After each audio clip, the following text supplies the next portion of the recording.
ഇരമ്യാവിൻ്റെ പുസ്തകം 17-ാമത്തെ അധ്യായം 7-8 വാക്യങ്ങൾ. ഇരമ്യാവിൻ്റെ പുസ്തകം 17-ാമത്തെ അധ്യായം 7-8 വാക്യങ്ങൾ. അവിടെ ഇങ്ങനെ എഴുതിയിരിക്കുന്നു: യഹോവയിൽ ആശ്രയിക്കുകയും യഹോവ തന്നെ ആശ്രയമായിരിക്കുകയും ചെയ്യുന്ന മനുഷ്യൻ ഭാഗ്യവാൻ.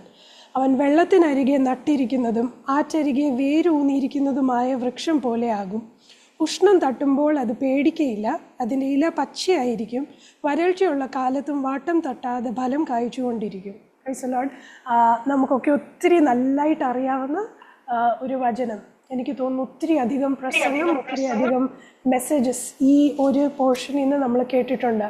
1-ാമത്തെ സങ്കീർത്തനവും ഇരമ്യാവിൻ്റെ പുസ്തകം 17-ാമത്തെ അധ്യായത്തിൻ്റെ ഈ വാക്യങ്ങളും ഒക്കെ കണക്ട് ചെയ്ത് ഒത്തിരി അധികം മെസ്സേജസ് നാം കേട്ടിട്ടുണ്ട്. എന്നാൽ അതുമായിട്ട് ഒട്ടും എന്ന് വെച്ചാൽ ആ കേട്ടിട്ടുള്ള മെസ്സേജ് പോലൊന്നും അല്ല, വേറൊരു രീതിയിലാണ് ദൈവം എന്നോട് സംസാരിച്ചത്. അതുകൊണ്ട് ഈ വാക്യത്തിൽ നിന്നുകൊണ്ട് നിങ്ങളോട് അല്പസമയം ഷെയർ ചെയ്യുവാനായിട്ട് ആഗ്രഹിക്കുന്നു. നമ്മൾ വായിച്ചത് ഇങ്ങനെ, വെള്ളത്തിനരികെ നട്ടിട്ടുള്ള ഒരു വൃക്ഷത്തിനെ കുറിച്ചാണ് നമ്മൾ വായിച്ചിട്ടുള്ളത്. യഹോവയിൽ ആശ്രയിക്കുന്ന വ്യക്തിയെക്കുറിച്ച്, യഹോവയിൽ ആശ്രയിക്കുന്ന വ്യക്തി താൻ വെള്ളത്തിനരികെ നട്ടിരിക്കുന്ന ഒരു വൃക്ഷം പോലെ ആയിരിക്കും എന്നാണ് അവിടെ എഴുതിയിട്ടുള്ളത്. നമുക്കറിയാം, ഒരു വൃക്ഷം എന്ന് പറയുന്നത് അതിൻ്റെ പ്രത്യേകത എന്താ? ആ വൃക്ഷം വളരുന്നത് എങ്ങനെ? മഴ വരുമ്പോഴോ നല്ല വെള്ളം കിട്ടുമ്പോഴോ ഒക്കെ ഭൂമിയൊക്കെ ഒന്ന് നനഞ്ഞിരിക്കുമ്പം ഈ വൃക്ഷത്തിൻ്റെ വേരുകളൊക്കെ ഈ വെള്ളം വലിച്ചെടുത്ത് ആ വെള്ളം കുടിച്ചാണ് ഈ വൃക്ഷം വളരുന്നത്. എന്നാൽ ഈ മഴക്കാലമൊക്കെ ഒന്ന് നിന്ന് കഴിയുമ്പം, ചൂടൊക്കെ ഒന്ന് കൂടുമ്പം, ഭയങ്കര വെയിലൊക്കെ വരുമ്പം ആ വൃക്ഷമായിരിക്കുന്ന സോയിലൊക്കെ ഇങ്ങനെ വരണ്ട് തുടങ്ങുമ്പം, അതിനകത്ത് ക്രാക്സൊക്കെ വന്ന് തുടങ്ങുമ്പോൾ ഈ വൃക്ഷത്തിന് വലിച്ചെടുക്കാൻ വെള്ളമില്ല എങ്കിൽ ഇതിൻ്റെ ഇലയൊക്കെ ഒന്ന് വാടി തുടങ്ങും, അതിൽ ഇലയൊക്കെ ഒന്ന് കൊഴിഞ്ഞു തുടങ്ങും. അതിൽ നിന്ന് ഫലമൊന്നും വരാത്തതുപോലെ ആ വൃക്ഷം ഉണങ്ങിപ്പോകാനുള്ള സാധ്യതയുണ്ട്. എന്നാൽ വചനം നമ്മളെ പഠിപ്പിക്കുന്ന ആറ്റരികത്ത് നട്ടിരിക്കുന്ന വൃക്ഷം അതെങ്ങനെ? അതിൻ്റെ പ്രത്യേകത, അതേത് സീസൺ ആണെങ്കിലും, അത് മഴക്കാലത്ത് മാത്രമല്ല, ഉണക്ക് വന്നാലും, എത്ര വലിയ വെയിൽ വന്നാലും, എത്ര ചൂടായാലും, അതിനെ നട്ടിരിക്കുന്നത് ഒരു ആറ്റിൻ്റെ അരികത്താണെങ്കിൽ അതിൻ്റെ സോഴ്സ് എന്ന് പറയുന്നത്, ഈ റൂട്ടിൽ നിന്ന് പിടിച്ചെടുക്കുന്ന സോഴ്സ് എന്ന് പറയുന്നത് ഈ സൈഡിൽ കൂടെ പോകുന്ന വെള്ളമാണ്. ആ വെള്ളം വറ്റാത്തടത്തോളം കാലം ഈ വൃക്ഷം എന്നും നല്ല പച്ച ഇലയോട് കൂടെ ഫലം പുറപ്പെടുവിച്ചുകൊണ്ടിരിക്കുന്ന ഒരു വൃക്ഷമായി തീരും. Price the Lord. ഏത് സീസൺ ആണെങ്കിലും ആ വൃക്ഷത്തിനെ അത് എഫക്റ്റ് ചെയ്യത്തില്ല. ഏത് സീസണിലും ആ വൃക്ഷത്തിന് വേണ്ടുന്ന വെള്ളവും ആ വൃക്ഷത്തിന് വേണ്ടുന്ന ന്യൂട്രിയൻസും കിട്ടിക്കൊണ്ടിരിക്കുന്ന അത്രയും സമയം ആ വൃക്ഷം ക്ഷീണിച്ചു പോകാതെ, വരണ്ടു പോകാതെ, നല്ല പച്ചപ്പോടുകൂടെ ഫലം പുറപ്പെടുവിച്ചുകൊണ്ടിരിക്കും. നമ്മൾ ബൈബിളൊക്കെ പഠിക്കുക, എന്നെക്കാട്ടി നല്ലതായിട്ട് നിങ്ങൾക്ക് ബൈബിളൊക്കെ അറിയാം. നമ്മൾ ബൈബിൾ പഠിക്കുമ്പം ഈ വെള്ളം എന്ന് കാണിക്കുന്നത് പരിശുദ്ധാത്മാവിനെയാണ് കാണിക്കുന്നത്. ബൈബിൾ എടുത്ത് വായിക്കുമ്പം പല പോർഷൻസും നമ്മളിങ്ങനെ വായിച്ചു വരുമ്പം കണക്ട് ചെയ്യുമ്പം നമുക്കറിയാം വെള്ളം കാണിക്കുന്നത് പരിശുദ്ധാത്മാവിനെയാണ്. അപ്പോൾ ഈ വാക്യത്തിൻ്റെ അടിസ്ഥാനത്തിൽ നമുക്ക് മനസ്സിലാക്കാവുന്ന ഒരു കാര്യമുണ്ട്.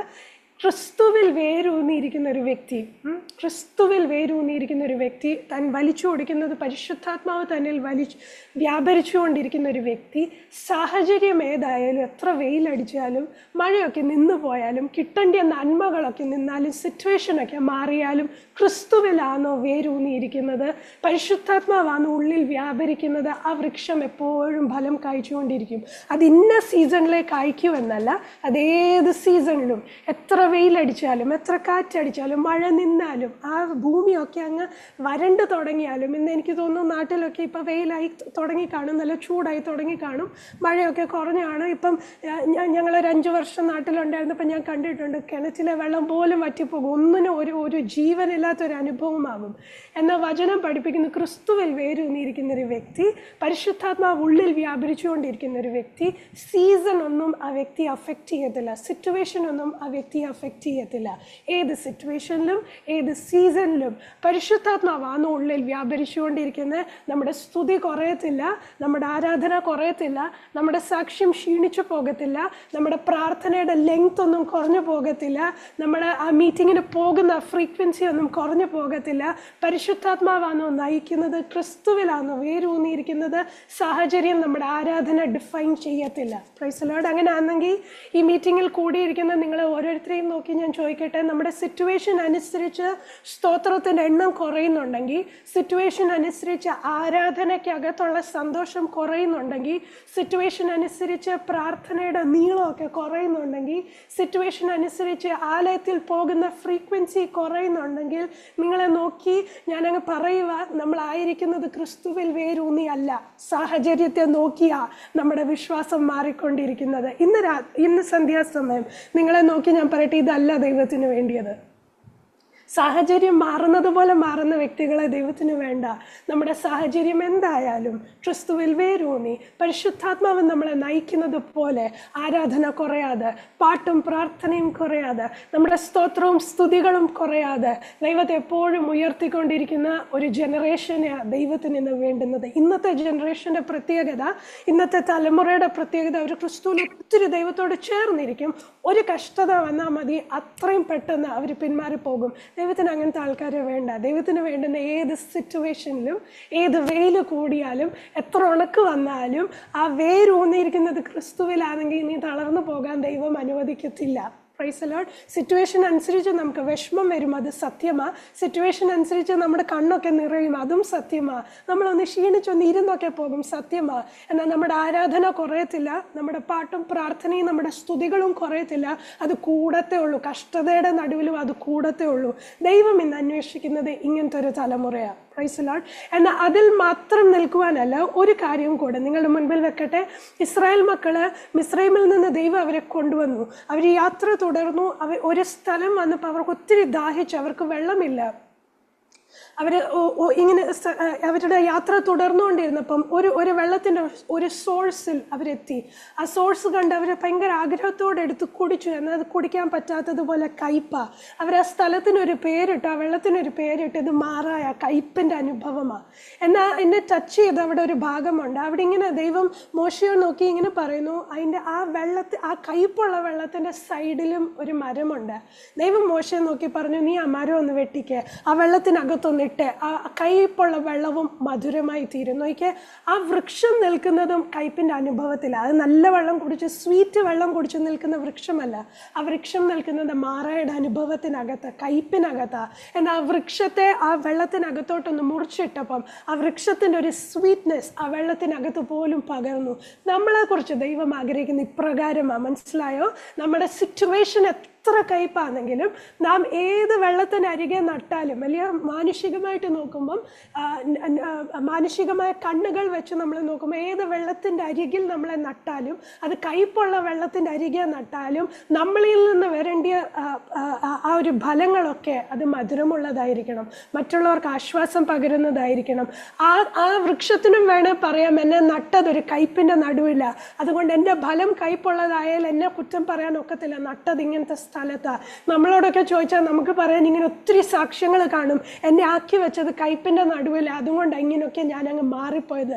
ഞാൻ പണ്ടൊന്നും ഇങ്ങനെ അല്ലായിരുന്നു, എൻ്റെ ചിരി ഇങ്ങനെ അല്ലായിരുന്നു, എൻ്റെ ആരാധന ഇങ്ങനെ അല്ലായിരുന്നു, ഞാൻ ഇങ്ങനെ ആയിപ്പോയത് എന്നെ കയ്പിൻ്റെ നടുവിൽ നട്ടത് കൊണ്ട്. ഇല്ല, നമുക്കങ്ങനെ പറയാൻ അധികാരമില്ല. ഏത് കയ്പിൻ്റെ അകത്ത് കൊണ്ട് നട്ടാലും നാം പുറപ്പെടുവിക്കുന്ന ഫലം ഈ പുറമേ ഉള്ള വെള്ളമല്ല ഡിസൈഡ് ചെയ്യേണ്ടത്, പുറമേ ഉള്ള സിറ്റുവേഷൻ അല്ല ഡിസൈഡ് ചെയ്യേണ്ടത്. ഉള്ളിൽ വ്യാപരിക്കുന്ന വെള്ളം ഏതാ, ഉള്ളിൽ വ്യാപരിക്കുന്ന ആത്മാവേദ, അതായിരിക്കും ഡിസൈഡ് ചെയ്യുന്നത് നമ്മുടെ ഫലം എങ്ങനെയായിരിക്കും, നമ്മൾ മറ്റുള്ളവരെ എങ്ങനെ സ്വാധീനിക്കുന്നു എന്നുള്ളത് ഡിസൈഡ് ചെയ്യുന്നത്. നമ്മളെ നട്ടിരിക്കുന്നത് ഏത് സ്ഥലത്താണ് അതല്ല ഡിസൈഡ് ചെയ്യുന്നത്. Price the Lord. ഏത് മാറായുടെ നടുവിലും നമ്മളെ ആക്കി നിർത്തിയിട്ടുണ്ടെങ്കിൽ ദൈവത്തിന് ഇഷ്ടം അതിനകത്ത് ഒരു മധുരമായി നിൽക്കുവാനാണ്. അല്ലാതെ മാറാ പുറപ്പെടുവിക്കുവാനാണെങ്കിൽ ദൈവം നമ്മളെ അവിടെ നിർത്തത്തില്ല, അതിനകത്തും ഒരു മധുരം കൊണ്ടുവരാനാണ് ദൈവം നമ്മളെ നിർത്തിയിരിക്കുന്നത്. അങ്ങനെയെങ്കിൽ ഇവിടെ ഈ മീറ്റിങ്ങിൽ കൂടിയിരിക്കുന്ന ഒത്തിരി പേര് ഈ മീറ്റിങ്ങിലുണ്ടല്ലോ. നിങ്ങൾ ഓരോരുത്തരെയും നോക്കി ഞാൻ ചോദിക്കട്ടെ, എന്നെക്കാട്ടിലധികം നിങ്ങളോട് ഞാൻ ചോദിച്ചാൽ നിങ്ങൾക്ക് പറയാൻ കയ്പിൻ്റെ ഒത്തിരി അധികം അനുഭവങ്ങൾ കാണും. ഇന്നത്തെ ഈ മൊമെൻറ്റ് വരെ, ഈ സെക്കൻഡിലും നിങ്ങൾക്ക് ഷെയർ ചെയ്യാൻ ഒത്തിരി കയ്പിൻ്റെ അനുഭവം കാണും, കണ്ണുനീരിൻ്റെ അനുഭവങ്ങൾ കാണും, നിന്നയുടെ അനുഭവങ്ങൾ കാണും, ഒത്തിരി പഴിയും ദുഷിയും ഒക്കെ കേട്ട് നിങ്ങൾ ഇരിക്കുന്ന ഇടങ്ങൾ കാണും. നിങ്ങൾ പ്രാർത്ഥിച്ചിട്ടും മറുപടി കിട്ടാത്ത ഒത്തിരി സ്ഥലങ്ങൾ ഇന്നുമുണ്ട്. അവിടെയൊക്കെയാണ് ദൈവം നിങ്ങളെ നട്ടിരിക്കുന്നത്. എന്നാൽ ദാറ്റ് ഡസൻറ്റ് മീൻ അവിടെയൊക്കെ ആക്കിയിട്ടുണ്ടെങ്കിലും ദാറ്റ് ഡസൻറ്റ് മീൻ നിങ്ങളുടെ ഫലങ്ങൾ അങ്ങനെ ആയിരിക്കണമെന്നല്ല. അതിൻ്റെ നടുവിലും ഉള്ളിൽ വ്യാപരിക്കുന്നത് എന്ത് ഇന്ന് സന്ധ്യാസമയം നമ്മളെ തന്നെ ഒന്ന് അനലൈസ് ചെയ്ത് നോക്കി, സാഹചര്യം നോക്കി ഇങ്ങനെ ആയതുകൊണ്ട് എൻ്റെ ജീവിതത്തിൽ ഇതായി എന്ന് പറയാൻ നമുക്ക് അനുവാദമില്ല. ആ ഒരു ഫ്രീഡം നമുക്കില്ല. എക്സ്ക്യൂസസ് പറയാൻ നമുക്ക് ഫ്രീഡം ഇല്ല. നമ്മളെക്കുറിച്ച് ദൈവം ആഗ്രഹിക്കുന്ന ആ കയ്പിൻ്റെ അകത്ത് നിർത്തിയിട്ടുണ്ടെങ്കിൽ അതിനകത്ത് മധുരം പുറപ്പെടുവിക്കാനാ. ആ മാറായുടെ തൊട്ടടുത്ത് നിർത്തിയിരിക്കുന്ന വൃക്ഷം പോലെ നമ്മളിൽ പലരെയും ദൈവം നിർത്തിയിരിക്കുന്നത്. കയ്പിൻ്റെ നടുവിൽ കൊണ്ടാണ് നമ്മളൊക്കെ നട്ടിട്ടുള്ളത്. എന്നാലും ഇറ്റ് ഈസ് ഓക്കെ. ആ കയ്പിൻ്റെ നടുവിലും നല്ല മധുരമുള്ള ഫലങ്ങളെ പുറപ്പെടുവിക്കാൻ ദൈവം നമ്മുടെ ഉള്ളിൽ ഒരു കൃപ പകർന്നിട്ടുണ്ട്. ആ കൃപയെ ഈ ദിവസങ്ങളിൽ തിരിച്ചറിയുവാൻ നാം മറന്നു പോകരുത്. Price the Lord. നിങ്ങളുടെ മുൻപിൽ 2 വ്യക്തികളെ ഞാൻ വെക്കുവാൻ ആഗ്രഹിക്കുന്നു. ലിറ്ററലി വെള്ളത്തിനരികിൽ നട്ടതുപോലെ, ഒരു ആറ്റിൻ്റെ അരികത്ത് അവരെ കൊണ്ടിരുത്തിയതുപോലത്തെ അനുഭവത്തിലൂടെ പോയ 2 വ്യക്തികളെ നിങ്ങളുടെ മുൻപിൽ വെക്കുവാൻ ആഗ്രഹിക്കുന്നു. എന്നാൽ അവരുടെ സാഹചര്യം അവരുടെ ആരാധന ഡിസൈഡ് ചെയ്തില്ല, അവരുടെ സാഹചര്യം അവരുടെ ഫലങ്ങളെ ഡിസൈഡ് ചെയ്തില്ല. അങ്ങനത്തെ 2 വ്യക്തികളെ നിങ്ങളുടെ മുൻപിൽ വെക്കുവാൻ ആഗ്രഹിക്കുന്നു. അത് നമുക്ക് ആദ്യം ഒന്ന് നോക്കാം. എസെക്കിയേലിന്റെ പുസ്തകം 1-ാമത്തെ അധ്യായം 1-ാമത്തെ വാക്യം. ആർക്കെങ്കിലും വായിച്ച് സഹായിക്കാൻ പറ്റുമെങ്കിൽ നിങ്ങൾക്ക് വായിക്കാം. Book of Ezekiel chapter 1 verse 1. 30-ാം ആണ്ട് 4-ാം മാസം 5-ാം തീയതി ഞാൻ കെബാർ നദീതീരത്ത് പ്രവാസികളുടെ ഇടയിൽ ഇരിക്കുമ്പോൾ സ്വർഗം തുറന്നു, ഞാൻ ദിവ്യ ദർശനങ്ങളെ കണ്ടു. Thank you sister. നോക്കിയേ, അവിടെ ഒരു എസെക്കിയേലിനെ നമുക്ക് കാണാം. ആ എസെക്കിയേൽ ഇന്നായിരിക്കുന്നത് എവിടാണെന്ന് ആ വാക്യത്തിനകത്ത് എഴുതിയിട്ടുണ്ട്. ആദ്യത്തെ വാക്യത്തിനകത്ത് തന്നെ എസെക്കിയേലിന്റെ സിറ്റുവേഷൻ എന്തുവാന്ന് അവിടെ എഴുതിയിട്ടുണ്ട്. ഈ എസെക്കിയേലിനെ കുറിച്ച് പഠിക്കുകയാണെങ്കിൽ യഹൂദന്മാരുടെ ഇടയിൽ നല്ലൊരു പ്രവാചക ശബ്ദമായി ദൈവം നിർത്തിയ ഒരു വ്യക്തിയാണ്. യെരൂശലേമിൽ ആലയത്തിനടുത്തൊക്കെ വസിച്ചുകൊണ്ടിരുന്ന ഈ വ്യക്തി, എന്നാൽ നെബൂഖദ്നേസർ രാജാവിന്റെ കാലഘട്ടത്തിൽ ബാബിലോൺ വന്ന് യെരൂശലേമിനെ അവർ കോൺകർ ചെയ്ത് അവിടെയുള്ള ജനത്തെ ഒക്കെ ബന്ദികളാക്കി കൊണ്ടുവന്ന ഒരു അനുഭവം നമുക്ക് അവിടെ കാണാം. ആ കൂട്ടത്തിൽ ഏറ്റവും ആദ്യം ബന്ധനത്തിൽ കൊണ്ടുപോയ കൂട്ടത്തിൽ ഉണ്ടായിരുന്ന ഒരു പ്രവാചകനായിരുന്നു എസെക്കിയേൽ. ഇന്ന് എസെക്കിയേൽ നിൽക്കുന്നത് എവിടാണെന്ന് അറിയാമോ? അതിന്റെ 3-ാമത്തെ വാക്യത്തിലോട്ടൊക്കെ എത്തുമ്പം ആ ലൊക്കേഷനൊക്കെ ക്ലിയർ ആയിട്ട് എഴുതിയിട്ടുണ്ട്. അവിടെ എഴുതിയിട്ടുണ്ട് കൽദയരുടെ ദേശത്ത് ആണ് ഇന്ന് എസെക്കിയേൽ ആയിരിക്കും. കൽദയയുടെ ദേശത്ത് 3-ാമത്തെ അധ്യായത്തിൽ വരുമ്പോൾ ഇച്ചിരി ക്ലാരിറ്റിയോട് പറയുന്നുണ്ട്. കൽദയയുടെ ദേശത്ത് തെൽ അബീബ് എന്ന് പറയുന്ന സ്ഥലത്ത് കേബാർ നദിയുടെ തീരത്ത്. ഈ കൽദയയുടെ ദേശം എന്ന് പറഞ്ഞ ആ വാക്ക് നമ്മൾ ഇതിനു മുമ്പ് കേട്ടിട്ടുണ്ട്. എവിടെ കേട്ടിട്ടുള്ളത്? ഉൽപ്പത്തിയുടെ പുസ്തകത്തിലാണ് കൽദയരുടെ ദേശം അല്ലെ കൽദയരെ കുറിച്ചൊക്കെ ഏറ്റവും ആദ്യം നമ്മൾ കേൾക്കുന്നത് ഉൽപ്പത്തിയുടെ പുസ്തകം. അവിടെ നമ്മൾ ഇങ്ങനെ വായിച്ചു, അബ്രഹാമിനെ ദൈവം വിളിച്ചു വേർതിരിച്ചു. എവിടെ നിന്നാണ് വിളിച്ചത്? കൽദയയുടെ ഊരിൽ നിന്ന് ദൈവം അബ്രഹാമിനെ വിളിച്ചു. തന്നോട് പറഞ്ഞു, ഈ ദേശം വിട്ടു നീ പൊക്കോ, ഇവിടെ അല്ല നിന്നെ ഞാൻ മാനിക്കുന്നത്, ഒരു വാഗ്ദത്ത ദേശം ഞാൻ നിനക്ക് വേണ്ടി വെച്ചിട്ടുണ്ട്. ഈ അന്യാരാധന ഉള്ള ദേശത്ത്, വിഗ്രഹാരാധന നിറഞ്ഞു നിൽക്കുന്ന ദേശം, ഇത് നീ വിട്ടു മാറിക്കോ, ഇവിടെ നിന്ന് മാറി നിന്നെ ഒരു കനാൻ ദേശത്തേക്ക് ഞാൻ എത്തിക്കും. ആ കൽദയയുടെ പട്ടണത്തിന് ഒരു സ്പെഷ്യാലിറ്റിയും കൂടെ ഉണ്ട്. ഉൽപ്പത്തി പുസ്തകം നമ്മൾ പഠിക്കുമ്പം ഒരു നിമ്രോദിനെ നമുക്ക് കാണാം. സ്വന്തം ബുദ്ധിയിൽ, മാനുഷിക ബുദ്ധിയിൽ താൻ ഒരു ഗോപുരം പണിത ഒരു നിമ്രോദിനെ നമുക്ക് കാണാം. ഒരു വലിയൊരു ടവർ താൻ പണിതെടുക്കുന്നത് നമുക്ക് അവിടെ കാണാം. ഈ പണിതതും ഷീനാർ എന്ന പട്ടണത്തിലാണെങ്കിലും ഇതൊക്കെ ആയിരിക്കുന്നത് ഈ കൽദയയുടെ ദേശത്തിന് ചുറ്റും. ഇതൊക്കെ കണക്റ്റഡ് ആയിട്ടുള്ള പ്ലേസസാണ്. അപ്പം നോക്കിയാൽ അന്യാരാധന അങ്ങേയറ്റം നിൽക്കുന്ന ഒരു ദേശം, വിഗ്രഹാരാധന ഒത്തിരി അധികം നിൽക്കുന്ന ഒരു ദേശം, മാനുഷിക ഇഷ്ടങ്ങളും മാനുഷികമായിട്ടുള്ള ആരാധനയും ഒക്കെ അങ്ങ് കയറി നിൽക്കുന്ന ഒരു സ്ഥലമാണ് കൽദയയുടെ ദേശം. എന്നാൽ വർഷങ്ങൾക്ക് മുൻപ് അബ്രഹാമിനെ ദൈവം വിളിച്ചു വേർതിരിച്ചു. വർഷങ്ങൾക്ക് ഇപ്പുറം നമ്മൾ കാണുന്നു പിന്നെയും ദൈവം വിളിച്ചു വേർതിരിച്ച ജനം ഇന്ന് ബന്ധനത്തിൽ കിടക്കുന്നത് എവിടെ? ആ വിളിച്ചു വേർതിരിക്കപ്പെട്ട അതേ സ്ഥലത്ത് പിന്നെയും അവർ ബന്ധനത്തിൽ വന്ന് കിടക്കുക. എസെക്കിയേലിനെ നോക്കിയാൽ എസെക്കിയേൽ പറയും, ദൈവമേ വിളിച്ചു, അങ്ങ് ഇവിടെ നിന്ന് മാറ്റി, ഞങ്ങളെ മാനിച്ചു, ഇന്ന് പിന്നെയും ഇവിടെ വന്ന് കിടക്കുക. എസെക്കിയേൽ നോക്കുമ്പം താൻ ആയിരിക്കുന്ന ഒരു നദിയുടെ തീരത്താണെങ്കിലും ആ നദിയുടെ പ്രത്യേകത അവരായിരിക്കുന്ന ഒരു ബന്ധനത്തിൻ്റെ അടിയിലാണ്. അവർ നിൽക്കുന്ന ഒരു കേബാർ നദിയുടെ തീരത്താണെങ്കിലും ആ നദി ഇന്നവർക്ക് അതൊരു ബന്ധനത്തിന് നദിയാണ്. അവരെ വളർത്താനുള്ള നദിയൊന്നുമല്ല, അവരെ ഒതുക്കി അവിടെ കൺട്രോൾ ചെയ്ത് അവിടെ ലിമിറ്റ് ചെയ്ത് നിർത്തുന്ന ഒരു നദിയായിട്ട് അവർക്ക് അത് കാണാൻ പറ്റും. എന്നാൽ അവിടെ നിൽക്കുമ്പോഴും ഒരു ദൈവഭക്തനായ വ്യക്തി അല്ലയോ, ദൈവത്തിൽ വേരൂന്നി നിൽക്കുന്ന ഒരു ദൈവഭക്തൻ, ഒരു പ്രവാചകൻ, തൻ്റെ ഉള്ളിൽ വ്യാപരിക്കുന്ന ദൈവത്തിൻ്റെ ശക്തി ആയതുകൊണ്ട് ആദ്യത്തെ വാക്യം ഇങ്ങനെ പറയുന്നു, ആ കേബാർ നദിയുടെ തീരത്തും ആ ദൈവദാസൻ കണ്ണുയർത്തിയപ്പോൾ കണ്ടത് ഈ ബന്ധനമല്ല. താൻ കണ്ണുയർത്തിയപ്പോഴും കണ്ടത് ഈ ബന്ധനത്തിലാണല്ലോ കിടക്കുന്നത്, ദൈവമേ ഞങ്ങൾ ബന്ധനത്തിലായിപ്പോയല്ലോ, പിതാക്കന്മാരൊക്കെ വിട്ടുപോയ ദേശത്ത് ഞങ്ങൾ പിന്നെയും വന്നു പോയല്ലോ എന്നൊന്നും പറഞ്ഞ് താൻ കരഞ്ഞുകൊണ്ട് അവിടെ ഇരുന്നില്ല. താൻ കണ്ണുയർത്തി കണ്ടത് സ്വർഗം തുറന്നിരിക്കുന്നതാ. Price the Lord. അതിൻ്റെ നടുവിലും ആ ഭക്തന് വേണ്ടി ദൈവം സ്വർഗീയ ദർശനങ്ങളെ നൽകി കൊടുത്തു. നിങ്ങളെ നോക്കി ഞാൻ പറയട്ടെ, നമ്മളായിരിക്കുന്ന സിറ്റുവേഷൻ നോക്കി അതിനെ നോക്കി കരഞ്ഞുകൊണ്ടിരിക്കുന്നതൊക്കെ നിർത്തിക്കണം. ഇന്ന് ഈ മീറ്റിങ്ങിൽ കയറിയിരിക്കുന്ന ഓരോരുത്തരെയും നോക്കി ഞാൻ പറയുക, കരയാൻ ഒത്തിരി കാരണമുണ്ട്, നമുക്ക് വിഷമിക്കാൻ ഒത്തിരി കാരണമുണ്ട്. നമ്മളെയൊക്കെ നിർത്തിയിരിക്കുന്ന മാറായുടെ അനുഭവത്തിലാണ്, അങ്ങനെ കയ്പുള്ള വെള്ളത്തിനരികിലാണ് നമ്മളെയൊക്കെ നിർത്തിയിരിക്കുന്നത്. ചിലരെയൊക്കെ നിർത്തിയിരിക്കുന്ന ഒരു ബന്ധനത്തിൻ്റെ നദിയുടെ അടുത്താണ്. എന്നാലും അത് നോക്കി കരഞ്ഞുകൊണ്ടിരിക്കാനല്ല നമ്മളൊന്നും അവിടെ നിർത്തിയിരിക്കുന്നത്. ദൈവഭക്തനായിട്ടുള്ള വ്യക്തി പറയും, ഇതൊന്നും എന്നെ അഫക്റ്റ് ചെയ്യത്തില്ല, ഞാൻ കണ്ണുയർത്തപ്പം കാണുന്ന സ്വർഗം തുറന്നിരിക്കുന്നതാണ്. ഇന്നത്തെ പകലും നിങ്ങളെ നോക്കി ഞാൻ പറയാം, നാം ആയിരിക്കുന്നത് ഏത് സിറ്റുവേഷനിലാണെങ്കിലും നമുക്ക് വേണ്ടി തുറന്നിരിക്കുന്ന ഒരു സ്വർഗം ഉണ്ട്. ഇന്നും നമ്മൾ കയ്പിന്റെ നടുവിലാണെങ്കിലും നമുക്ക് വേണ്ടി തുറന്നിരിക്കുന്ന ഒരു സ്വർഗം ഉണ്ട്. അതേ തുറന്നിരിക്കുന്ന സ്വർഗത്തിന്റെ കീഴിലാണ് ഇന്നും നാം ഓരോരുത്തരുമായിരിക്കുന്നത്. ഇതിന്റെ നടുവിൽ ഇരിക്കുമ്പോൾ ചുറ്റും നോക്കി കരയുന്നതൊക്കെ അങ്ങ് നിർത്തിക്കണം. ദൈവം ഇവിടെ ആക്കിയത് എന്തിനെന്ന് ദൈവത്തോടൊന്ന് ചോദിക്കാനുള്ള ഒരു മനസ്സ് നമുക്കുണ്ടായിരിക്കണം. എസെക്കിയേൽ അവിടെ നിന്നു. താൻ ആ കേബാർ നദിയുടെ തീരത്ത് ആ ബന്ധനത്തിന്റെ അകത്ത് കിടക്കുമ്പോഴും ദൈവദാസന്റെ ഉള്ളിലുള്ള ആത്മാവ് അത് കെട്ടുപോയില്ല. ആ ആത്മാവിനെ ബന്ധിക്കുവാൻ ഒരു ശത്രുവിനും കഴിഞ്ഞില്ല. തൻ്റെ ശരീരത്തെ ബന്ധിക്കുവാൻ കഴിഞ്ഞു, താൻ കാണുന്ന മണ്ഡലങ്ങളെയൊക്കെ ബന്ധിക്കുവാൻ കഴിഞ്ഞെങ്കിലും ആത്മീക മണ്ഡലത്തെ ബന്ധിക്കുവാൻ ഒരു പിശാചിനും ദൈവം അനുവാദം കൊടുത്തില്ല. അതുകൊണ്ട് ആ ദൈവദാസൻ ആത്മാവിൽ കയറി നിന്നപ്പം താൻ കണ്ടത് തുറന്ന സ്വർഗമാണ്. ആ തുറന്ന സ്വർഗത്തിന്റെ കീഴിൽ താൻ ഇതുവരെ ആർക്കും കിട്ടാത്തത്രയും അധികം ദർശനങ്ങൾ, സ്വർഗീയ ദർശനങ്ങൾ താൻ കണ്ടു. താൻ ഇങ്ങനെ പറയുന്നു, മുൻപോട്ടുള്ള അധ്യായങ്ങളൊക്കെ പഠിക്കുമ്പോൾ താൻ ഇങ്ങനെ പറയുന്നു, ദൈവത്തിന്റെ തേജസ് ഇറങ്ങി വരുന്നത് താൻ തൻ്റെ കണ്ണുകൾ കൊണ്ട് കണ്ടു.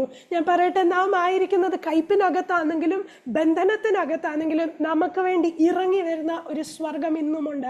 നാം ഒറ്റയ്ക്കല്ല, അതിൻ്റെ നടുവിലും ദൈവത്തിന് മുഴുവൻ മഹത്വം, മുഴു ശക്തിയോടുകൂടെ നമുക്ക് വേണ്ടി ഇറങ്ങി വരുവാൻ കഴിവുള്ള ഒരു ദൈവത്തെയാണ് നമ്മൾ ഇന്നും ആരാധിക്കുന്നത്. അതുകൊണ്ട് മാറായ ദൈവമേ കയ്പ് മാത്രമേ ഉള്ളൂ എന്ന് പറഞ്ഞ് കരഞ്ഞുകൊണ്ടിരിക്കുമ്പം ചുറ്റും നോക്കിയാൽ കരയാനേ സമയം കാണത്തുള്ളൂ. ആ കരച്ചിലിനിടയ്ക്ക് ഒന്ന് കണ്ണോടൊന്ന് ഉയർത്തി നോക്കുവാൻ ഇന്നൊരു സന്ധ്യാസമയം നിങ്ങളെ ഓരോരുത്തരെയും ഞാനൊന്ന് ഓർപ്പിക്കട്ടെ. ഇത് പ്രസംഗിക്കാൻ ഒത്തിരി എളുപ്പമാണ്, എന്നാൽ അത് ലൈഫിൽ വരുമ്പം അത് എക്സിക്യൂട്ട് ചെയ്യാൻ ഭയങ്കര പാടാണ്. കഴിഞ്ഞ ദിവസങ്ങളൊക്കെ ഞാനും ഇങ്ങനെ കരഞ്ഞുകൊണ്ടിരുന്ന ഒത്തിരി അനുഭവങ്ങൾ എനിക്കുണ്ട്. എന്നാൽ കരഞ്ഞുകൊണ്ടിരിക്കത്തേ ഉള്ളൂ. അതിനല്ല നമ്മളെ വിളിച്ചേക്കുന്നത്. ആ കണ്ണുനീരിൻ്റെ നടുവിൽ ഒന്ന് കണ്ണുയർത്തി നോക്ക്, നിനക്ക് വേണ്ടി മാത്രം തുറന്നിരിക്കുന്ന ഒരു സ്വർഗമുണ്ട്. Praise the lord. ചിലരെ നോക്കി ഞാൻ പറയുക, നമുക്ക് വേണ്ടി മാത്രം തുറന്നിരിക്കുന്ന സ്വർഗം ഇന്നുമുണ്ട്. ആരും കാണാത്ത സ്വർഗീയ ദർശനങ്ങളെ കാണുവാനും നമുക്ക് വേണ്ടി മാത്രം സ്പെസിഫിക് ആയിട്ട് ദൈവിക ദൂതുകളും ദൈവിക ആലോചനകളും ദൈവിക ദർശനങ്ങളും ഈ മാറായുടെ നടുവിലും ഈ ബന്ധനത്തിൻ്റെ നടുവിലും ദൈവം നമുക്ക് തരും. Price the Lord. അങ്ങനെ ആണെങ്കിൽ ഈ എസെക്കിയേലിന് പിടികിട്ടി ഈ ബന്ധനത്തിൽ കിടക്കാൻ എന്നെ വിളിച്ചത്, എന്നാൽ എൻ്റെ ശുശ്രൂഷ ഇതിനകത്ത് ബന്ധിക്കുവാൻ ഒരു ശത്രുവിനും കഴിയത്തില്ല. തൻ്റെ ലൈഫ് ടൈം മുഴുവനും താൻ ആ ബന്ധനത്തിനകത്തായിരുന്നു എങ്കിലും തനിക്കൊരിക്കലും യെരൂശലേമിലേക്ക് മടങ്ങി വരുവാൻ കഴിഞ്ഞില്ല എങ്കിലും എസെക്കിയേലിന് പിടികിട്ടി എന്നെ ഇവിടെ കൊണ്ടുവന്നതിന് പിന്നിൽ ദൈവത്തിനൊരു ഉദ്ദേശമുണ്ട്. ആ മാറായുടെ നടുവിലും മധുരം പകരുവാൻ ആ ദൈവദാസൻ മറന്നില്ല. താൻ തൻ്റെ ലൈഫ് മുഴുവനും ദൈവത്തിൻ്റെ ഒരു ശബ്ദമായി നിന്നുകൊണ്ട് ദൈവം കൊടുക്കുന്ന ദൂതുകളും ആലോചനകളും ഏറ്റെടുത്ത് അടുത്ത തലമുറയ്ക്ക് അത് പകർന്നു കൊടുത്തുകൊണ്ടേയിരുന്നു. തൻ്റെ ലൈഫിൻ്റെ എന്ത് വരെ എസെക്കിയേൽ ചെയ്തൊരു കാര്യമുണ്ട്, അടുത്ത തലമുറയോട് പറഞ്ഞുകൊണ്ടിരുന്നു, ഇവിടെ തീരാനല്ല ദൈവം നമ്മളെ ആക്കിയിരിക്കുന്നത്, ഒരു മടങ്ങിപ്പോക്കുണ്ട്. യെരൂശലേമിലേക്ക് നിങ്ങൾ മടങ്ങും, ദേവാലയം പിന്നെയും നിങ്ങൾ പണിയും, ഒരു മടങ്ങിപ്പോക്കുണ്ട്, ഒരു പുനഃസ്ഥാപനം പിന്നെയും ഉണ്ട് എന്ന് ഈ ദൈവദാസൻ തൻ്റെ ലൈഫ് ടൈം മുഴുവനും വിളിച്ച് പ്രസംഗിച്ചുകൊണ്ടിരുന്നു. തൻ്റെ ലൈഫ് ടൈമിൽ തനിക്കത് കാണാൻ പറ്റിയില്ല എങ്കിലും അടുത്ത തലമുറയെ ഓരോ സെക്കൻഡും പ്രത്യാശയോടുകൂടെ കരങ്ങളെ പിടിച്ച് അടുത്ത തലമുറയെ ബലപ്പെടുത്തിക്കൊണ്ടിരിക്കുവാൻ ദൈവദാസനെ ദൈവം തിരഞ്ഞെടുത്തു. ഞാനിങ്ങനെ വിശ്വസിക്കുന്നു, ആ മാറായിക്ക് അകത്തുകൊണ്ട് ഇരുത്തി എങ്കിലും, ബന്ധനത്തിന്റെ തീരത്ത് കൊണ്ട് ഇരുത്തി എങ്കിലും താൻ കണ്ടത് ഈ ബന്ധനത്തെ ഒന്നുമല്ല, താൻ അടുത്ത തലമുറയെ ഇക്വിപ്പ് ചെയ്തുകൊണ്ടേയിരുന്നു. താൻ അടുത്ത തലമുറയോട് പ്രഖ്യാപിച്ചുകൊണ്ടിരുന്നു, നിങ്ങൾ ഇതിനകത്ത് കിടക്കാനല്ല, നിങ്ങൾക്കൊരു മടങ്ങിപ്പോക്കുണ്ട്. Price the Lord. അങ്ങനെയെങ്കിൽ ഞാൻ നിങ്ങളെ നോക്കി പറയട്ടെ, ഇന്ന് നാം ആയിരിക്കുന്ന സിറ്റുവേഷനെ നോക്കി കരഞ്ഞുകൊണ്ടിരിക്കുന്ന ചിലരെ നോക്കി ഞാൻ പറയട്ടെ, കരഞ്ഞുകൊണ്ടിരിക്കാൻ ഭയങ്കര എളുപ്പമാണ്. എന്നാൽ അതിൻ്റെ നടുവിൽ എഴുന്നേറ്റ് നിന്ന് ഒന്ന് പ്രാർത്ഥിക്കുവാൻ നമുക്ക് പറ്റുമോ? അതിൻ്റെ നടുവിൽ നമ്മുടെ പ്രാർത്ഥനയും ആരാധനയും കുറഞ്ഞു പോകാതെ ഉയരത്തിലേക്ക് കണ്ണൊന്ന് ഉയർത്തുവാൻ നമുക്ക് പറ്റുമോ? അങ്ങനെ റെഡി ആണെങ്കിൽ നമുക്ക് വേണ്ടി തുറക്കുന്ന ഒരു സ്വർഗമുണ്ട്. അതിന് റെഡി ആണെങ്കിൽ ഒരു ദൈവിക ദർശനം നാം പ്രാപിക്കും. അതിന് റെഡി ആണെങ്കിൽ അടുത്ത തലമുറയെ റെഡിയാക്കുവാൻ, അടുത്ത തലമുറയെ എക്വിപ്പ് ചെയ്യുവാൻ, അടുത്ത തലമുറയ്ക്ക് കൈമാറാനുള്ള ദൂതുകളും ദർശനങ്ങളും നിങ്ങളുടെ കരങ്ങളിൽ ദൈവം നിങ്ങൾക്ക് തരും. Price the Lord. അങ്ങനെയാണെങ്കിൽ ഈ ജനം മുഴുവനും ആ കേബാർ നദിയുടെ തീരത്തിരുന്നുകൊണ്ട്, നമുക്കറിയാവുന്ന ഒരു സങ്കീർത്തനമുണ്ട്, 137 സങ്കീർത്തനം. ആ ജനം മുഴുവൻ അവിടെ ഇരുന്നുകൊണ്ട് ഇങ്ങനെ പറയുന്നത്, ബാബേൽ നദിയുടെ തീരത്ത് ഞങ്ങൾ ഇരുന്നു, സിയോനെ ഓർത്തപ്പോൾ ഞങ്ങൾ കരഞ്ഞു. ഈ ജനം ബന്ധനത്തിലിരുന്ന് പറയുന്ന സ്റ്റേറ്റ്മെന്റ് ആ, സിയോനെ ഓർത്തപ്പോൾ ഞങ്ങൾ കരഞ്ഞു. അതിൻ്റെ 5ഉം 6ഉം വാക്യങ്ങളൊന്ന് വായിക്കാമോ സിസ്റ്റർ? 137 സങ്കീർത്തനം 5ഉം 6ഉം വാക്യങ്ങൾ. യെരൂശലേമേ, ഞാൻ നിന്നെ മറക്കുന്നു എങ്കിൽ എന്റെ വലം കൈ മറന്നു പോകട്ടെ. നിന്നെ ഞാൻ ഓർക്കാതെ പോയാൽ, യെരൂശലേമിനെ എന്റെ മുഖ്യ സന്തോഷത്തെക്കാൾ വിലമതിക്കാതെ പോയാൽ എന്റെ നാവ് അണ്ണാക്കിനോട് പറ്റിപ്പോകട്ടെ. ആ ജനം പറയുന്നതുകൊണ്ട് അവർ ബന്ധനത്തിലോട്ട് ചെന്നപ്പോൾ ആദ്യമൊക്കെ അവരുടെ ഉള്ളിൽ ഒരു തീ ഉണ്ട്. ആ തീ കത്തിക്കൊണ്ടിരുന്നപ്പോൾ അവർ പറയുക, ഞങ്ങൾ ഞങ്ങളുടെ യെരൂശലേമിനെയും ദൈവത്തിൻ്റെ ആലയത്തെയും ഒക്കെ ഞങ്ങൾ മറന്നുപോയാൽ, വേറെ എന്തെങ്കിലും ദൈവത്തെക്കാട്ടിൽ അധികമായി ഞങ്ങളുടെ സന്തോഷമായി തീർന്നാൽ ഞങ്ങളുടെ നാവ് അണ്ണാക്കിനോടൊക്കെ ഒട്ടിപ്പോകട്ടെ എന്നൊക്കെ പറഞ്ഞ ഒരു കൂട്ടം. അതിൻ്റെ നടുവിലും ഒരു എസെക്കിയേലിനെ ദൈവം നിർത്തി. താൻ ഇങ്ങനെ കരഞ്ഞുകൊണ്ടിരുന്നില്ല, താൻ അവിടെ എഴുന്നേറ്റ് നിന്ന് തന്നെ ഏൽപ്പിച്ച ശുശ്രൂഷ ആ മാറായുടെ നടുവിലും ആ ബന്ധനത്തിനകത്തും താൻ ചെയ്തുകൊണ്ടിരുന്നു. അപ്പം ഈ സാഹചര്യം ആ ദൈവദാസന്റെ വിശ്വാസത്തെ ക്ഷീണിപ്പിച്ചോ? ഇല്ല. ആ സാഹചര്യം, ആ ബന്ധനം ആ ദൈവദാസന്റെ ശുശ്രൂഷയെ അഫക്റ്റ് ചെയ്തോ? ഇല്ല. ആ സാഹചര്യം അടുത്ത തലമുറയെ ഒന്ന് കൈപിടിച്ച് കയറ്റുന്നതിൽ നിന്നും ആ ദൈവദാസനെ പിന്നോട്ട് വലിച്ചോ? ഇല്ല. തന്നെ ഏൽപ്പിച്ച ശുശ്രൂഷ ആ മാറായിക്ക് അകത്ത് നിന്നുകൊണ്ടും താൻ നല്ല നല്ല നല്ല വൃത്തിക്ക് തന്നെ ഏൽപ്പിച്ച ശുശ്രൂഷ താൻ വിശ്വാസ യോഗ്യമായി നിന്നുകൊണ്ട് താൻ ചെയ്തു. Price the Lord. ഇനി വേറൊരു വ്യക്തിയെ അപ്പൊ സാഹചര്യമല്ല നമ്മുടെ ശുശ്രൂഷ ഡിഫൈൻ ചെയ്യേണ്ടത്. സാഹചര്യമല്ല നമ്മുടെ സ്തോത്രവും ആരാധനയും സന്തോഷവും ചിരിയും ഡിഫൈൻ ചെയ്യേണ്ടത്. ഈ ദിവസങ്ങളിൽ ഇതൊക്കെ എഴുതി വെച്ചേക്കുന്നത് നമ്മളെ കൂടെ ഒന്ന് ബലപ്പെടുത്താൻ വേണ്ടി, അതൊന്നും മറന്നു പോകാതിരിക്കുവാൻ നിങ്ങളെ ഓർമ്മിപ്പിക്കുന്നു. എനിക്ക് വേറൊരു വ്യക്തിയെ കൂടെ നിങ്ങളുടെ മുൻപിൽ വെക്കട്ടെ. കണക്ട് ചെയ്തുകൊണ്ട് തന്നെ വേറൊരു വ്യക്തിയെ നിങ്ങളുടെ മുൻപിൽ വെക്കുന്നു. എസ്രായുടെ പുസ്തകം നമുക്ക് എടുക്കാം. എസ്രായുടെ പുസ്തകം 8-ാമത്തെ അധ്യായം 21-ാമത്തെ വാക്യം. എസ്രായുടെ പുസ്തകം 8-ാമത്തെ അധ്യായം 21-ാമത്തെ വാക്യം. അനന്തരം ഞങ്ങൾ ഞങ്ങളുടെ ദൈവത്തിന്റെ സന്നിധിയിൽ ഞങ്ങളെ തന്നെ താഴ്ത്തേണ്ടതിനും ഞങ്ങൾക്കും ഞങ്ങളുടെ കുഞ്ഞുകുട്ടികൾക്കും ഞങ്ങളുടെ സകല സമ്പത്തിനു വേണ്ടി ശുഭയാത്ര അവനോട് യാചിക്കേണ്ടതിന് ഞാൻ അവിടെ അഖബ ആറ്റിന്റെ അരികെ വെച്ചൊരു ഉപവാസം പ്രസിദ്ധപ്പെടുത്തി. Thank you. നോക്കിയേ, വർഷങ്ങൾക്ക് ശേഷം എസെക്കിയേലിന്റെ ശുശ്രൂഷ തീർന്നെങ്കിലും എസെക്കിയേൽ ചെയ്യേണ്ടുന്ന കാര്യങ്ങളെല്ലാം ചെയ്തു. പൗലോസിനെ പോലെ പറഞ്ഞ ഓട്ടം സ്ഥിരതയോടോടി തികച്ചിട്ടാണ് എസെക്കിയേൽ പോയത്. അതിൻ്റെ ഫലമായിട്ട് വർഷങ്ങൾക്കിപ്പുറം അടുത്ത തലമുറയെ ദൈവം എഴുന്നേൽപ്പിച്ചു. ഒരു എസ്രയുടെ കാലഘട്ടം വന്നു. ആ എസ്രയുടെ കാലഘട്ടം വരെയും ഈ ജനം അതേ ബന്ധനത്തിലാണ് കിടക്കുന്നത്. എന്നാൽ എസ്രയുടെ കാലഘട്ടം വന്നപ്പം ദൈവം കൊടുത്ത വാഗ്ദത്തങ്ങൾക്ക് ഒരു നിവർത്തി ദൈവം ചെയ്തു കൊടുത്തു. ഇല്ലേ, ദർശനത്തിന് ഒരു അവധി വെച്ചിരിക്കുന്നു എന്ന് പറയുന്നത് പോലെ അതിൻ്റെ സമാപ്തിയിലോട്ട് എത്തി. ഇനി അവർക്കൊരു വിടുതൽ അങ്ങോട്ട് തുടങ്ങുന്ന ഒരു സമയമായി, പിന്നെ അവരെ മടക്കി കൊണ്ടുപോകുന്ന ഒരു സമയമായി. ആ കറക്റ്റ് സമയമായപ്പം അതിന് വേണ്ടുന്ന രാജാക്കന്മാരെ ദൈവം ആ ദേശത്ത് കൊണ്ടുവന്നു. എസ്രയുടെ കാലഘട്ടത്തിൽ നമ്മളിങ്ങനെ വായിക്കുന്നു, രാജാവ് തന്നെ ഒരു നിയമം പുറപ്പെടുവിച്ചു. രാജാവ് പറഞ്ഞു, യഹൂദന്മാരിൽ ആർക്കൊക്കെ ആഗ്രഹമുണ്ട് മടങ്ങിപ്പോകാൻ, നിങ്ങൾക്ക് ആഗ്രഹമുണ്ടെങ്കിൽ നിങ്ങൾക്ക് മടങ്ങിപ്പോകാം. നിങ്ങളുടെ സ്വന്തം ദേശത്തേക്ക് നിങ്ങൾക്ക് മടങ്ങിപ്പോകാം. നിങ്ങളുടെ ആലയത്തെ നിങ്ങൾക്ക് പിന്നെയും പണിയാം. നിങ്ങൾക്ക് വേണ്ടുന്ന സകലതും ആ രാജാവ് ഒരുക്കി തരാം എന്നൊരു നിയമം പുറപ്പെടുവിച്ചു. അന്ന് ആ കാലഘട്ടത്തിലാണ് സെരുബാബേലിന്റെ യോശുവയുടെ ഒക്കെ ലീഡർഷിപ്പിൽ ഒരു കൂട്ടം ആദ്യം യെരൂശലേമിലേക്ക് മടങ്ങി. പിന്നീട് എസ്രയുടെ നേതൃത്വത്തിൽ ഒരു കൂട്ടം മടങ്ങി വരിക. ഇവർ മടങ്ങി വരുമ്പം ഈ എസ്രയുടെ ഒരു പ്രത്യേകതയുണ്ട്, എനിക്ക് ഒത്തിരി ഇഷ്ടപ്പെട്ടു. തന്നെ കുറിച്ച് എഴുതിയിരിക്കുന്നത് താനൊരു ശാസ്ത്രിയായിരുന്നു. എന്ന് വെച്ചാൽ ആ മോശയുടെ ന്യായപ്രമാണങ്ങൾ നല്ലതായിട്ട് പഠിച്ച് അതിൻ്റെ ആഴം മനസ്സിലാക്കിയ ഒരു വ്യക്തിയായിരുന്നു. ന്യായപ്രമാണങ്ങളെ കുറിച്ച് ബോധമുള്ള ഒരു വ്യക്തി. താൻ ആ ബന്ധനത്തിലായിരുന്നപ്പോഴും താൻ ചെയ്തൊരു കാര്യമുണ്ട്. കേട്ട് വന്ന പ്രവചനങ്ങളൊക്കെ ചെവിയിലുണ്ട്. പിന്നെയും ഒരു മടങ്ങിപ്പോക്കുണ്ടെന്നുള്ള പ്രവചന ശബ്ദം കാതിൽ മുഴങ്ങി എസ്ര ചെയ്തൊരു കാര്യം, താൻ ഈ ന്യായപ്രമാണ ന്യായപ്രമാണങ്ങൾ പഠിച്ചുകൊണ്ട് മാത്രം ഒതുങ്ങി നിന്നില്ല. താൻ ചെയ്തൊരു കാര്യം അടുത്ത തലമുറയെ ഇത് പഠിപ്പിച്ചു കൊടുത്തുകൊണ്ടേയിരുന്നു.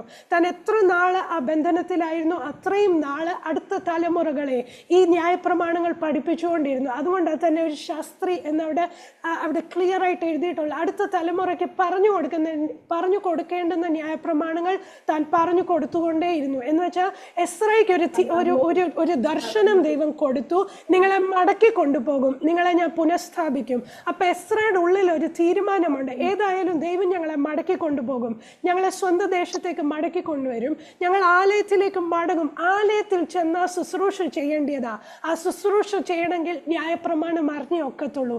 മോശയ്ക്ക് ദൈവം കൊടുത്ത ന്യായപ്രമാണങ്ങൾ മനസ്സിലാക്കി ഒക്കത്തുള്ളൂ. ഇത് നേരത്തെ അറിഞ്ഞ ആത്മാവിൽ ഗ്രഹിച്ച എസ്ര അടുത്ത തലമുറയെ പ്രിപ്പയർ ചെയ്തുകൊണ്ടിരുന്നു. നിങ്ങൾ ഇവിടെ ഒതുങ്ങി തീരുവാനുള്ള ആൾക്കാരല്ല, ഒരു മടങ്ങിപ്പോക്കൊണ്ട് അവിടെ ചെന്ന ശുശ്രൂഷകൾ ചെയ്യേണ്ടിയവരാ. അതുകൊണ്ട് ഇന്ന് നിങ്ങൾ റെഡി ആയിക്കണം. നോക്കിയേ, എസ്ര പിന്നെ ദൈവം ഞങ്ങളെ കൊണ്ടുപോയിട്ട് ഞങ്ങൾ ഒരുങ്ങിക്കോളാം എന്ന് പറഞ്ഞില്ല. താൻ ആ ബന്ധനത്തിൽ കിടന്നപ്പോഴും താൻ അടുത്ത തലമുറയെ ട്രെയിൻ ചെയ്തുകൊണ്ടിരുന്നു.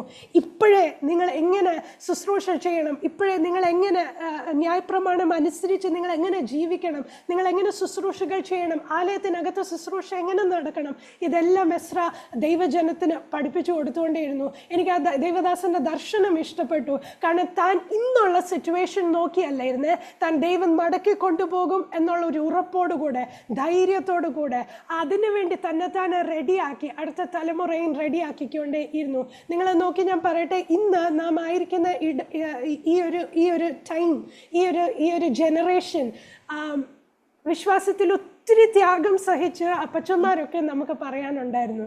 അവർ വിശ്വാസത്തിന് വേണ്ടി ത്യാഗം സഹിച്ചു, പലതും വിട്ടു, പലതും ഉപേക്ഷിച്ചു. അവരേതൊക്കെ അവസ്ഥയിലായിരുന്നാലും ദൈവത്തെ മാത്രം ഉയർത്തിക്കൊണ്ട് നിന്ന് ദൈവവചനത്തിന് ഇമ്പോർട്ടൻസ് കൊടുത്ത് അടുത്ത തലമുറയ്ക്ക് ആ വചനം പകർന്നു കൊടുത്ത ഒരു ജനറേഷൻ ഉണ്ടായിരുന്നു.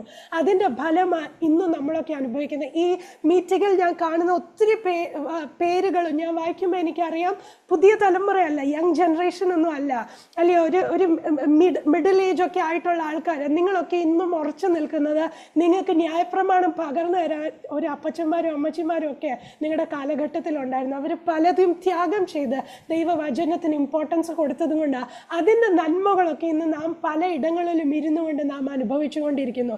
എന്നാൽ നിങ്ങളെ നോക്കി ഞാൻ പറയട്ടെ, നിങ്ങൾക്കൊരു ഉത്തരവാദിത്തമുണ്ട്. ദൈവം നിങ്ങളെ ഏൽപ്പിച്ച് ഒരു ബാറ്റൺ ഉണ്ട്, ഒരു ഉത്തരവാദിത്തമുണ്ട്. തലമുറയായി കൈമാറിക്കൊണ്ടിരിക്കേണ്ടുന്ന ഒരു ഉത്തരവാദിത്വമുണ്ട്. നിങ്ങൾക്ക് കിട്ടിയത് പ്രാപിച്ച് ഒതുങ്ങിയിരുന്ന ഒക്കത്തില്ല, അടുത്ത തലമുറയെ പണിയേണ്ടുന്ന ഒരു ഉത്തരവാദിത്വം നിങ്ങൾക്കുണ്ട്.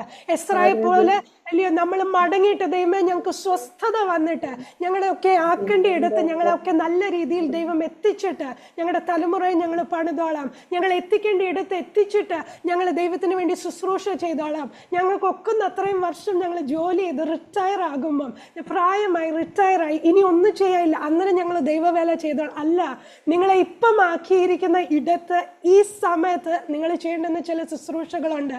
എല്ലാം കഴിഞ്ഞിട്ട് ഞങ്ങൾ ചെയ്യാമെന്ന് പറഞ്ഞിരുന്നത് അതിനൊരു ടൈം നിങ്ങൾക്ക് കിട്ടത്തില്ല. ഇന്നായിരിക്കുന്ന ഇടത്ത് നിങ്ങളെ ഏൽപ്പിച്ചിരിക്കുന്ന ശുശ്രൂഷ എന്നു മനസ്സിലാക്കി അത് ചെയ്യുവാൻ ഇന്ന് സന്ധ്യാസമയം ദൈവസ്നേഹത്തിൽ നിങ്ങളെ ഓർപ്പിക്കുന്നു. നിങ്ങളുടെ കയ്യിൽ ചിലത് ഏൽപ്പിച്ചിട്ടുണ്ട്, അത് നഷ്ടമാകാതെ അതിനെ ട്രെയിൻ ചെയ്യുവാൻ ഉള്ള കൃപയും ദൈവം തന്നിട്ടുണ്ട്. നിങ്ങളുടെ തലമുറകളെ നിങ്ങളുടെ ചുറ്റും കാണുന്നതിന് സകലത്തെയും അവകാശം പറഞ്ഞ് നേടേണ്ട ഉത്തരവാദിത്വം നിങ്ങളുടേതാ. അത് മറന്ന് പിന്നീടായിട്ട് ഞങ്ങൾക്കൊരു സ്വസ്ഥത വന്നിട്ട് ഞങ്ങൾ ചെയ്യാം, ഞങ്ങൾ ഇന്നായിരിക്കുന്നത് ബന്ധനത്തിലാണ്, ഞങ്ങൾ ഇന്നായിരിക്കുന്നത് മറയില, അതുകൊണ്ട് ഒരു സ്വസ്ഥത വന്നിട്ട് ഇതൊക്കെ ഞങ്ങൾ ചെയ്യാമെന്ന് പറഞ്ഞിരുന്ന അത് നടക്കത്തില്ല. അതിനല്ല ദൈവം നിങ്ങളെ ഈ കഷ്ടതയിലൂടെ കൊണ്ടുവന്നത്. ഈ കഷ്ടതയ്ക്കകത്ത് നിന്നുകൊണ്ടും ഞാൻ എങ്ങനെ അടുത്ത തലമുറയെ വാർത്തെടുക്കണമെന്നുള്ളത് ദൈവത്തോട് ചോദിച്ച് മനസ്സിലാക്കി അതിനുവേണ്ടി ഒന്ന് റെഡിയാകാൻ ഇന്ന് സന്ധ്യാസമയം സ്നേഹത്തിൽ നിങ്ങളെ ഞാൻ ഒന്നോടൊന്ന് ഓർപ്പിക്കട്ടെ. ഈ എസ്രയുടെ ഗുണം എനിക്ക് ഒത്തിരി ഇഷ്ടപ്പെട്ടു. സ്വസ്ഥതയിൽ മടങ്ങിയിട്ട് ചെയ്യാമെന്ന് പറഞ്ഞിരുന്നില്ല, കഷ്ടതയ്ക്കകത്ത് ന്യായപ്രമാണം പഠിപ്പിക്കുവാൻ താൻ റെഡിയായിരുന്നു. അതിൻ്റെ ഒരു റിസൾട്ടാണ് നമ്മളിപ്പം വായിച്ച വാക്യം. തൻ്റെ കാലഘട്ടത്തിൽ ദൈവം ഒരു ഓപ്പണിംഗ്, ഒരു വഴി തനിക്ക് തുറന്നു കൊടുത്തു. രാജാവ് തന്നെ കൽപ്പന പുറപ്പെടുവിച്ചു, മടങ്ങിപ്പോകാൻ ആഗ്രഹിക്കുന്നവർക്കൊക്കെ മടങ്ങിപ്പോകാം. എസ്ര ഭയങ്കര ഉത്സാഹത്തോടു കൂടെ ഒരു കൂട്ടത്തെ റെഡിയാക്കി അവരിറങ്ങി. അവർ ബാബിലോൺ വിട്ട് ഇറങ്ങി, അവർ യാത്ര തുടങ്ങി. അവർ അഹവ ആറ്റിൻ്റെ തീരത്ത് വന്ന് നിന്നു. ഒരാറ്റിൻ്റെ തീരത്ത് അവരിന്ന് വന്ന് നിൽക്കുന്നത്. അവിടെ വന്ന് നിന്നപ്പോഴാണ് ദൈവദാസൻ ഒരു കാര്യം ചെയ്തു. ദൈവം കൊടുത്ത ബുദ്ധിയിലും ജ്ഞാനത്തിലും താൻ ഒരു കാര്യം ചെയ്തു. ജനത്തെ ഓരോരുത്തരെയും താൻ നോക്കുവാൻ തുടങ്ങി. ഏത് ഗോത്രത്തിൽ നിന്ന് എത്ര പേരുണ്ട് താൻ എല്ലാം അനലൈസ് ചെയ്യാൻ തുടങ്ങി. ഞാൻ വിശ്വസിക്കുന്നു തൻ്റെ ഉദ്ദേശം ഇതായിരിക്കാം. യെരുശലേമിലേക്ക് മടങ്ങുമ്പം തന്നെ ഗോത്രം അനുസരിച്ച് ഓരോരുത്തരെയും ഏൽപ്പിച്ചേക്കുന്ന ശുശ്രൂഷ ചെയ്യുവാൻ താൻ ഈ യാത്ര തുടങ്ങുന്നതിന് മുമ്പ് തന്നെ ആ കൂട്ടത്തെ ട്രെയിൻ ചെയ്യുവാൻ നോക്കുക. അതിൻ്റെ 15-ാമത്തെ വാക്യം ഒന്ന് വായിക്കാമോ സിസ്റ്റർ? 8-ാമത്തെ അധ്യായം 15-ാമത്തെ വാക്യം. ഇവരെ ഞാൻ അഹവയിലേക്ക് ഒഴുകുന്ന ആറ്റിനരികെ കൂട്ടിവരുത്തി. അവിടെ ഞങ്ങൾ 3 ദിവസം പാളയം അടിച്ചു പാർത്തു. ഞാൻ ജനത്തെയും പുരോഹിതന്മാരെയും പരിശോധിച്ചു നോക്കിയപ്പോൾ ലേവ്യരിൽ ആരെയും അവിടെ കണ്ടില്ല.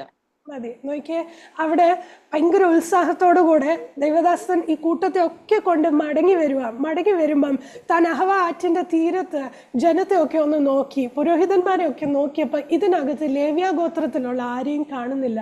ലേവ്യ ഗോത്രത്തിൻ്റെ പ്രത്യേകത അവർ ശുശ്രൂഷ ചെയ്യേണ്ടുന്നവരാ, അല്ലെങ്കിൽ പുരോഹിതന്മാരോട് ചേർന്ന് നിന്ന് ആലയത്തിനകത്ത് ചെയ്യേണ്ടുന്ന ശുശ്രൂഷ ചെയ്യേണ്ടുന്ന ദൈവം തെരഞ്ഞെടുത്ത ഒരു ഗോത്രമാണ്. ഇവരൊക്കെ തന്നെയാണ് അന്ന് സങ്കീർത്തനത്തിൽ നമ്മൾ വായിച്ചതുപോലെ ഇവരൊക്കെയാ പറഞ്ഞത്, ദൈവമേ ഞങ്ങൾ ബാബേൽ നദിയുടെ തീരത്തിരുന്ന് കരയുക, സിയോനെ ഓർത്ത് ഞങ്ങൾ കരയുക, ഞങ്ങൾക്ക് അങ്ങയുടെ ആലയത്തെക്കാട്ടിലധികമായി ദൈവത്തെക്കാട്ടിലധികമായി വേറെ എന്ത് സന്തോഷം വന്നാലും ഞങ്ങളുടെ നാവ് അണ്ണാക്കിനോട് പറ്റിപ്പോകട്ടെ എന്നൊക്കെ പറഞ്ഞ കൂട്ടമാ. ഇന്ന് മടങ്ങി വന്നപ്പം ശുശ്രൂഷ ചെയ്യുവാൻ ഒരു കുഞ്ഞു പോലും അതിനകത്തില്ല. നോക്കി ആ ഒരു സിറ്റുവേഷൻ മനസ്സിലായോ? അവരിന്ന് നിൽക്കുന്നത് ബന്ധനത്തിലല്ല, അവരിന്ന് നിൽക്കുന്നത് ഒരു പിന്മാറ്റത്തില്, ആത്മീക പിന്മാറ്റത്തില്. അവരായിരിക്കുന്ന നദിയുടെ പ്രത്യേകത മനസ്സിലായോ? നിൽക്കുന്നത് ഒരു പിന്മാറ്റത്തിന്റെ നടുവിലാണ്, ആ പിന്മാറ്റത്തിന്റെ അകത്താണ് നിൽക്കുന്നത്. ഇന്നത്തെ ജനറേഷൻ ഇതേ പിന്മാറ്റത്തിലാണ് നിൽക്കുന്നത്. നാം എന്ത് ബന്ധനത്തിലൊന്നും അല്ല. ദൈവം നമ്മളെ ഒത്തിരി അധികം അനുഗ്രഹിച്ചിട്ടുണ്ട്. ഈ ജനം, നമ്മൾ ചോദിക്കും എന്താ ഈ ലേവ്യ ഗോത്രത്തിലുള്ളവരാരും മടങ്ങി വരാഞ്ഞ്? രാജാവ് ഫ്രീ വിൽ കൊടുത്തു. ആർക്കൊക്കെ മടങ്ങി പോകണോ പോകാം. രാജാവ് ഫ്രീ ആയിട്ട് പറഞ്ഞു നിങ്ങൾക്ക് പോകേണ്ടിയവർക്കൊക്കെ പോകാം. എന്തുകൊണ്ട് ലേവ്യ ഗോത്രക്കാർ വന്നില്ല? എന്തുകൊണ്ട് ഇത്രയും ചെറിയൊരു കൂട്ടം മാത്രം മടങ്ങി? ബാക്കി എല്ലാവരും എന്ത് ചെയ്യേ? അവരെ ദൈവം അനുഗ്രഹിച്ചു. അവരായിരുന്ന ഇടത്തൊക്കെയും ഭൗതികമായിട്ട് ദൈവം അവരെ അനുഗ്രഹിച്ചു. അവരായിരുന്ന ഇടത്തൊക്കെ അവർക്ക് അവരുടേതായ ബിസിനസ് തുടങ്ങി. അവരെ ദൈവം ഒത്തിരി അധികം ഫ്ലറിഷ് ചെയ്യിപ്പിച്ചു. ആ നന്മയൊക്കെ കിട്ടിയപ്പോൾ ആ ലക്ഷറിക്കകത്ത് അവരങ്ങ് ഇരുന്നു പോയി. അവരുടെ ശുശ്രൂഷകളെ അവർ മറന്നുപോയി, അവരുടെ വിളിയെ അവർ മറന്നുപോയി. ദൈവമേൽപ്പിച്ച ശുശ്രൂഷകളും ദൈവമേൽപ്പിച്ച ടാലൻറ്റും ദൈവം എന്തിനു ഞങ്ങളെ തിരഞ്ഞെടുത്തു അതൊക്കെ അവരങ്ങ് മറന്നുപോയി. അടുത്ത തലമുറയെ പഠിപ്പിക്കുവാൻ അവർ മറന്നുപോയി. അടുത്ത തലമുറയുടെ സമയം വന്നപ്പോൾ ലേവ്യ ഗോത്രത്തിൽ നിന്ന് ഒരു കുഞ്ഞു പോലും ദൈവത്തിൻ്റെ വേല ചെയ്യുവാൻ ഇല്ലാതായി. ഞാൻ നിങ്ങളെ നോക്കി പറയട്ടെ, നാം ആയിരിക്കുന്നത് ഈ ഒരു സിറ്റുവേഷനിലാണ്. ഇന്ന് നമ്മുടെ ചുറ്റും നോക്കിയാൽ, നമ്മുടെ സഭയ്ക്കകത്ത് ഒത്തിരി ഒന്ന് നോക്കണം, നമ്മുടെ ചർച്ചിനകത്തൊന്ന് നോക്കിയേ, നമ്മളെയൊക്കെ ആക്കിയിരിക്കുന്ന ചർച്ചിനകത്ത് ഒന്ന് കട തുറന്നൊന്ന് നോക്കിയേ. ഞാൻ ഈ 2 ദിവസം മുൻപും ഞാൻ ഇങ്ങനെ ഞങ്ങളുടെ വീട്ടിൽ പറഞ്ഞു, പണ്ടൊരു സമയമുണ്ടായിരുന്നു, ഒരു വെക്കേഷനായ ചർച്ച് മുഴുവനും യൂത്ത്സ് നിറഞ്ഞു നിൽക്കുന്ന, കുഞ്ഞുങ്ങൾ നിറഞ്ഞു നിൽക്കുന്ന ഒരു സമയമുണ്ടായിരുന്നു. ഞങ്ങളൊക്കെ ഒത്തിരി സന്തോഷിച്ചിട്ടുള്ള സമയങ്ങളുണ്ടായിരുന്നു. VBSനൊക്കെ എന്തോ ഉത്സാഹത്തോടു കൂടെ ആലയത്തിന് പുറത്തു പോകാൻ ആഗ്രഹമില്ല. നമുക്ക് ഉപവാസവും പ്രാർത്ഥനയും, വെക്കേഷൻ സമയമാകുമ്പം ഉപവാസവും പ്രാർത്ഥനയും VBSും ആലയത്തിനോട് പറ്റിച്ചേർന്ന് നിന്ന ഒരു തലമുറയുണ്ടായിരുന്നു. ഇന്ന് ചുറ്റിനും ഒന്ന് നോക്കി അതിനകത്ത് നിന്ന് പലരെയും നമുക്ക് കാണാൻ കിട്ടത്തില്ല. ഇന്ന് ഒത്തിരി ഒന്നും പറയണ്ട. ഞങ്ങളുടെ ചർച്ചിനകത്തെ സിറ്റുവേഷൻ ഞാൻ പറയാം. ആലയത്തിനകത്ത് വന്നുകൊണ്ടിരുന്ന കുഞ്ഞുങ്ങൾ, സൺഡേ സ്കൂളിൽ പഠിച്ചുകൊണ്ടിരുന്ന കുഞ്ഞുങ്ങൾ, PYPക്ക് മുന്നിൽ നിന്ന് കുഞ്ഞുങ്ങൾ, ആരാധന ലീഡ് ചെയ്ത കുഞ്ഞുങ്ങൾ ഇന്ന് പലരും സഭയ്ക്കകത്തില്ല. അവരിന്ന് ഒരു ചർച്ചിൻ്റെ ഭാഗമല്ല. അത് എവിടൊക്കെയോ അങ്ങ് അവർ പോയി. എന്തിയെന്ന് വെച്ചാൽ അവർ ആത്മീകമായി എന്തിയെന്ന് നമുക്ക് ഇന്നും അറിയാത്തൊരു അനുഭവം. ഇത് ഞങ്ങളുടെ ചർച്ചിൻ്റെ മാത്രം സിറ്റുവേഷൻ അല്ല, ഇത് വിശ്വാസികളുടെ മുഴുവനും, അതേത് ഇടത്താണെങ്കിലും, അത് നാട്ടിലാണെങ്കിലും ഗുജറാത്തിലാണെങ്കിലും US ഏത് ഇടത്ത് നോക്കിയാലും ഇന്ന് വിശ്വാസികൾ അനുഭവിക്കുന്ന ഒരു പ്രോബ്ലം ബന്ധനം ഒന്നുമല്ല. ദൈവം നമ്മളെ ഒത്തിരി അനുഗ്രഹിച്ചു, ഒത്തിരി മാനിച്ചു. ഭൗതികമായി ദൈവം നമ്മളെ ഒത്തിരി അധികം അനുഗ്രഹിച്ചു, ഒന്നിനും കുറവില്ലാത്തവരായി. ദൈവം നമ്മളെ സ്വസ്ഥതയിലേക്ക് കൊണ്ടുവന്നപ്പം, ഭൗതികമായ സ്വസ്ഥതയിലേക്ക് കൊണ്ടുവന്നപ്പം നമ്മളൊക്കെ ഇന്ന് ആത്മീക പിന്മാറ്റത്തിലായിപ്പോയി. ഇന്ന് വിളിച്ചു പറയാം, ഒരു ഫാമിലി എഴുന്നേറ്റ് നിൽക്കാൻ പറഞ്ഞാൽ അപ്പനും അമ്മയും കാണും, കുഞ്ഞുങ്ങൾ കൂട്ടത്തിലില്ല.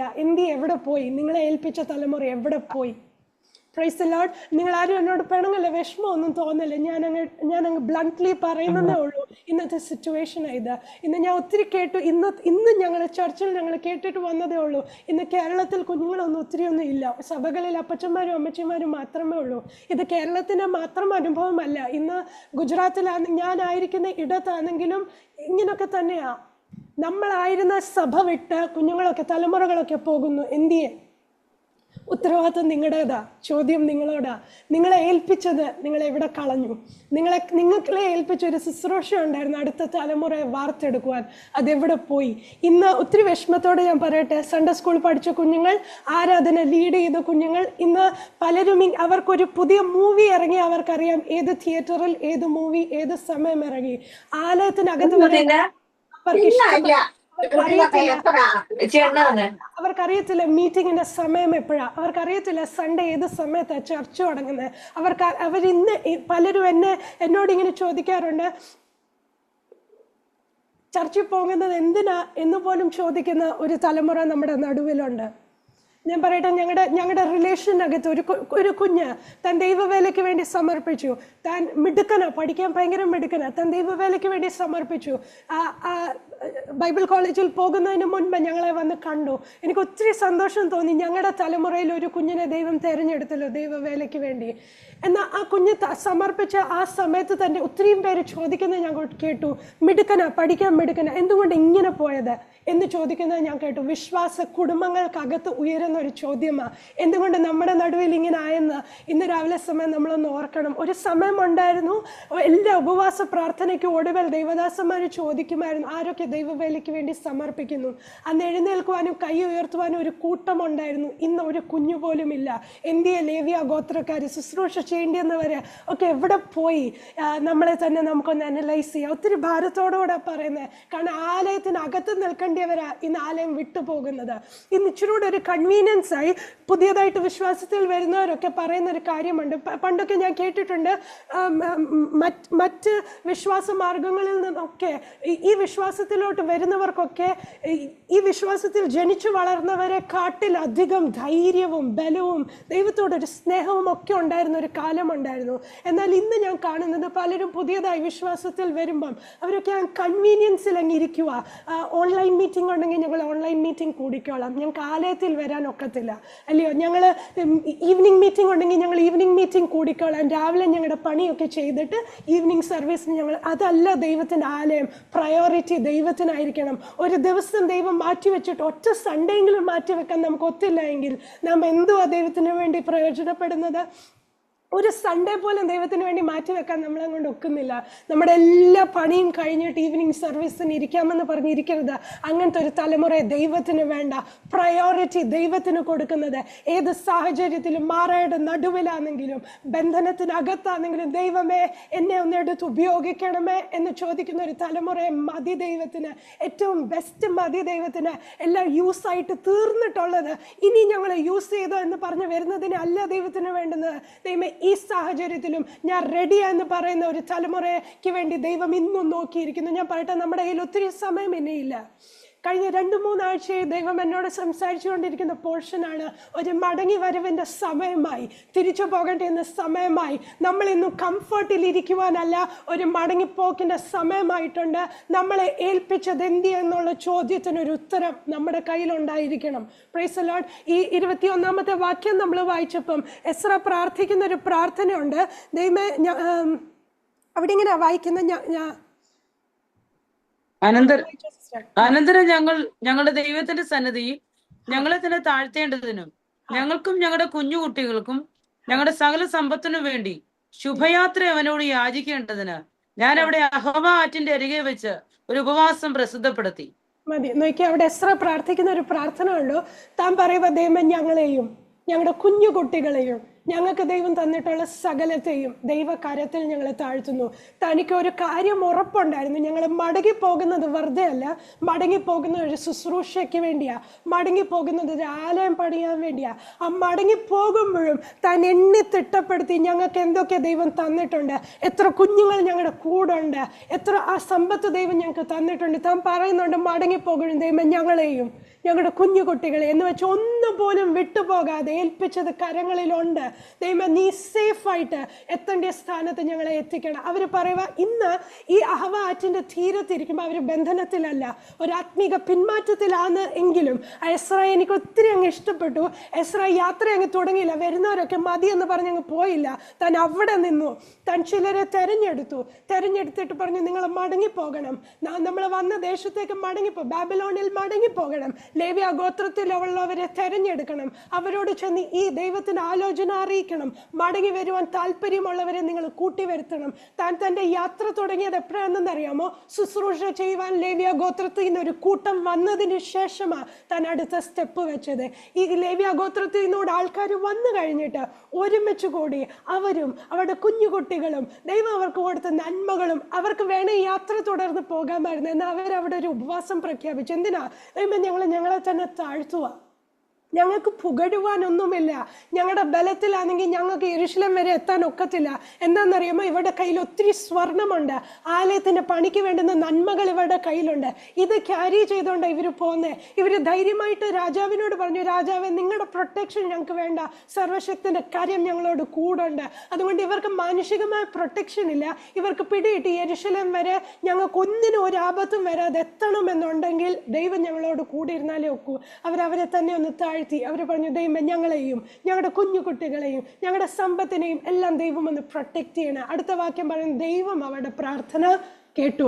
ഞാൻ നിങ്ങളെ നോക്കി പറയട്ടെ, നിങ്ങളുടെ കയ്യിൽ ഏൽപ്പിച്ച ചിലതൊക്കെ ഉണ്ട്. നിങ്ങളെയും നിങ്ങളുടെ കുഞ്ഞുകുട്ടികളെയും നിങ്ങളുടെ കയ്യിൽ ഏൽപ്പിച്ച ചില നന്മകളുമുണ്ട്. നിങ്ങൾ തിരിച്ച് യാത്ര തുടങ്ങുമ്പം ഇതൊന്നും വിട്ടിട്ട് പോകുവാനല്ല. ഏതെങ്കിലും എവിടെയെങ്കിലുമൊക്കെ വിട്ടുപോയിട്ടുണ്ടെങ്കിൽ യാത്ര തുടരരുത്. പോയി വിളിച്ചുകൊണ്ട് വരേണ്ടതിന്, കൂട്ടിക്കൊണ്ട് വന്നിട്ട് അടുത്ത സ്റ്റെപ്പ് എടുക്കാവൂ. അവിടെ ഒരു ഉപവാസം പ്രഖ്യാപിച്ച്, അവിടെ ഒരു പ്രാർത്ഥന വെച്ച് അവരെ തന്നെ ദൈവസന്നിധിയിൽ താഴ്ത്തി. ഇന്ന് രാത്രി സമയം നിങ്ങൾ നോക്കി പറയട്ടെ, നമ്മളെ തന്നെ ഒന്ന് താഴ്ത്തിക്ക്. ദൈവത്തോടൊന്ന് പറഞ്ഞ്, ദൈവമേ എന്നെ ഏൽപ്പിച്ചത് ഞാൻ ദൈവത്തിൻ്റെ കരത്തിൽ ഏൽപ്പിക്കുന്നു. മടങ്ങി ഒരു യാത്ര നമുക്കുണ്ട്. ഈ ലോകത്തിൽ മാത്രമല്ല, അങ്ങ് സ്വർഗത്തിൽ എത്തേണ്ടതാ. നമുക്കൊരു ഡെസ്റ്റിനേഷൻ ഉണ്ട്. അവിടം വരെ എത്തുമ്പോൾ നമ്മുടെ കയ്യിൽ ഏൽപ്പിച്ച ചിലതുണ്ട്. ഇതിന് കണക്ക് പറയേണ്ട ഉത്തരവാദിത്തം നമ്മുടേതാ. പാരൻസിനെ നോക്കി ഞാൻ പറയട്ടെ, നിങ്ങളെ ഏൽപ്പിച്ച തലമുറകൾ, അത് ദൈവം തന്ന ദാനം എന്നൊക്കെ പറയാൻ, സാക്ഷ്യം പറയാൻ നല്ല എളുപ്പമാണ്. പക്ഷെ ആ ദൈവം നിങ്ങളുടെ കയ്യിൽ ഏൽപ്പിച്ചതാ. അതിലൊന്നുപോലെ നഷ്ടമാകാതെ കണക്ക് കൊടുക്കേണ്ട ഒരു ദിവസമുണ്ട്. ദൈവദാസന്മാരെ നോക്കി ഞാൻ പറയട്ടെ, ശുശ്രൂഷ ചെയ്യുന്നവരെ നോക്കി ഞാൻ പറയട്ടെ, നിങ്ങളുടെ കയ്യിൽ ഏൽപ്പിച്ച ചിലരുണ്ട്. അവരെ തള്ളിക്കളയല്ല. അവർ ചിലപ്പോൾ പിന്മാറ്റത്തിലായിരിക്കാം. സാഹചര്യം നോക്കി കരഞ്ഞുകൊണ്ടിരിക്കരുത്. പിന്മാറ്റത്തിലാ, ദൈവമേ ഞാൻ ഇത്രയും അധ്വാനിച്ചിട്ടും, ഞാൻ ഇത്രയും പ്രസംഗിച്ചിട്ടും, ഇത്രയും പ്രാർത്ഥിച്ചിട്ടും പിന്മാറ്റത്തിലാന്ന് പറഞ്ഞ് കരഞ്ഞുകൊണ്ടിരിക്കരുത്.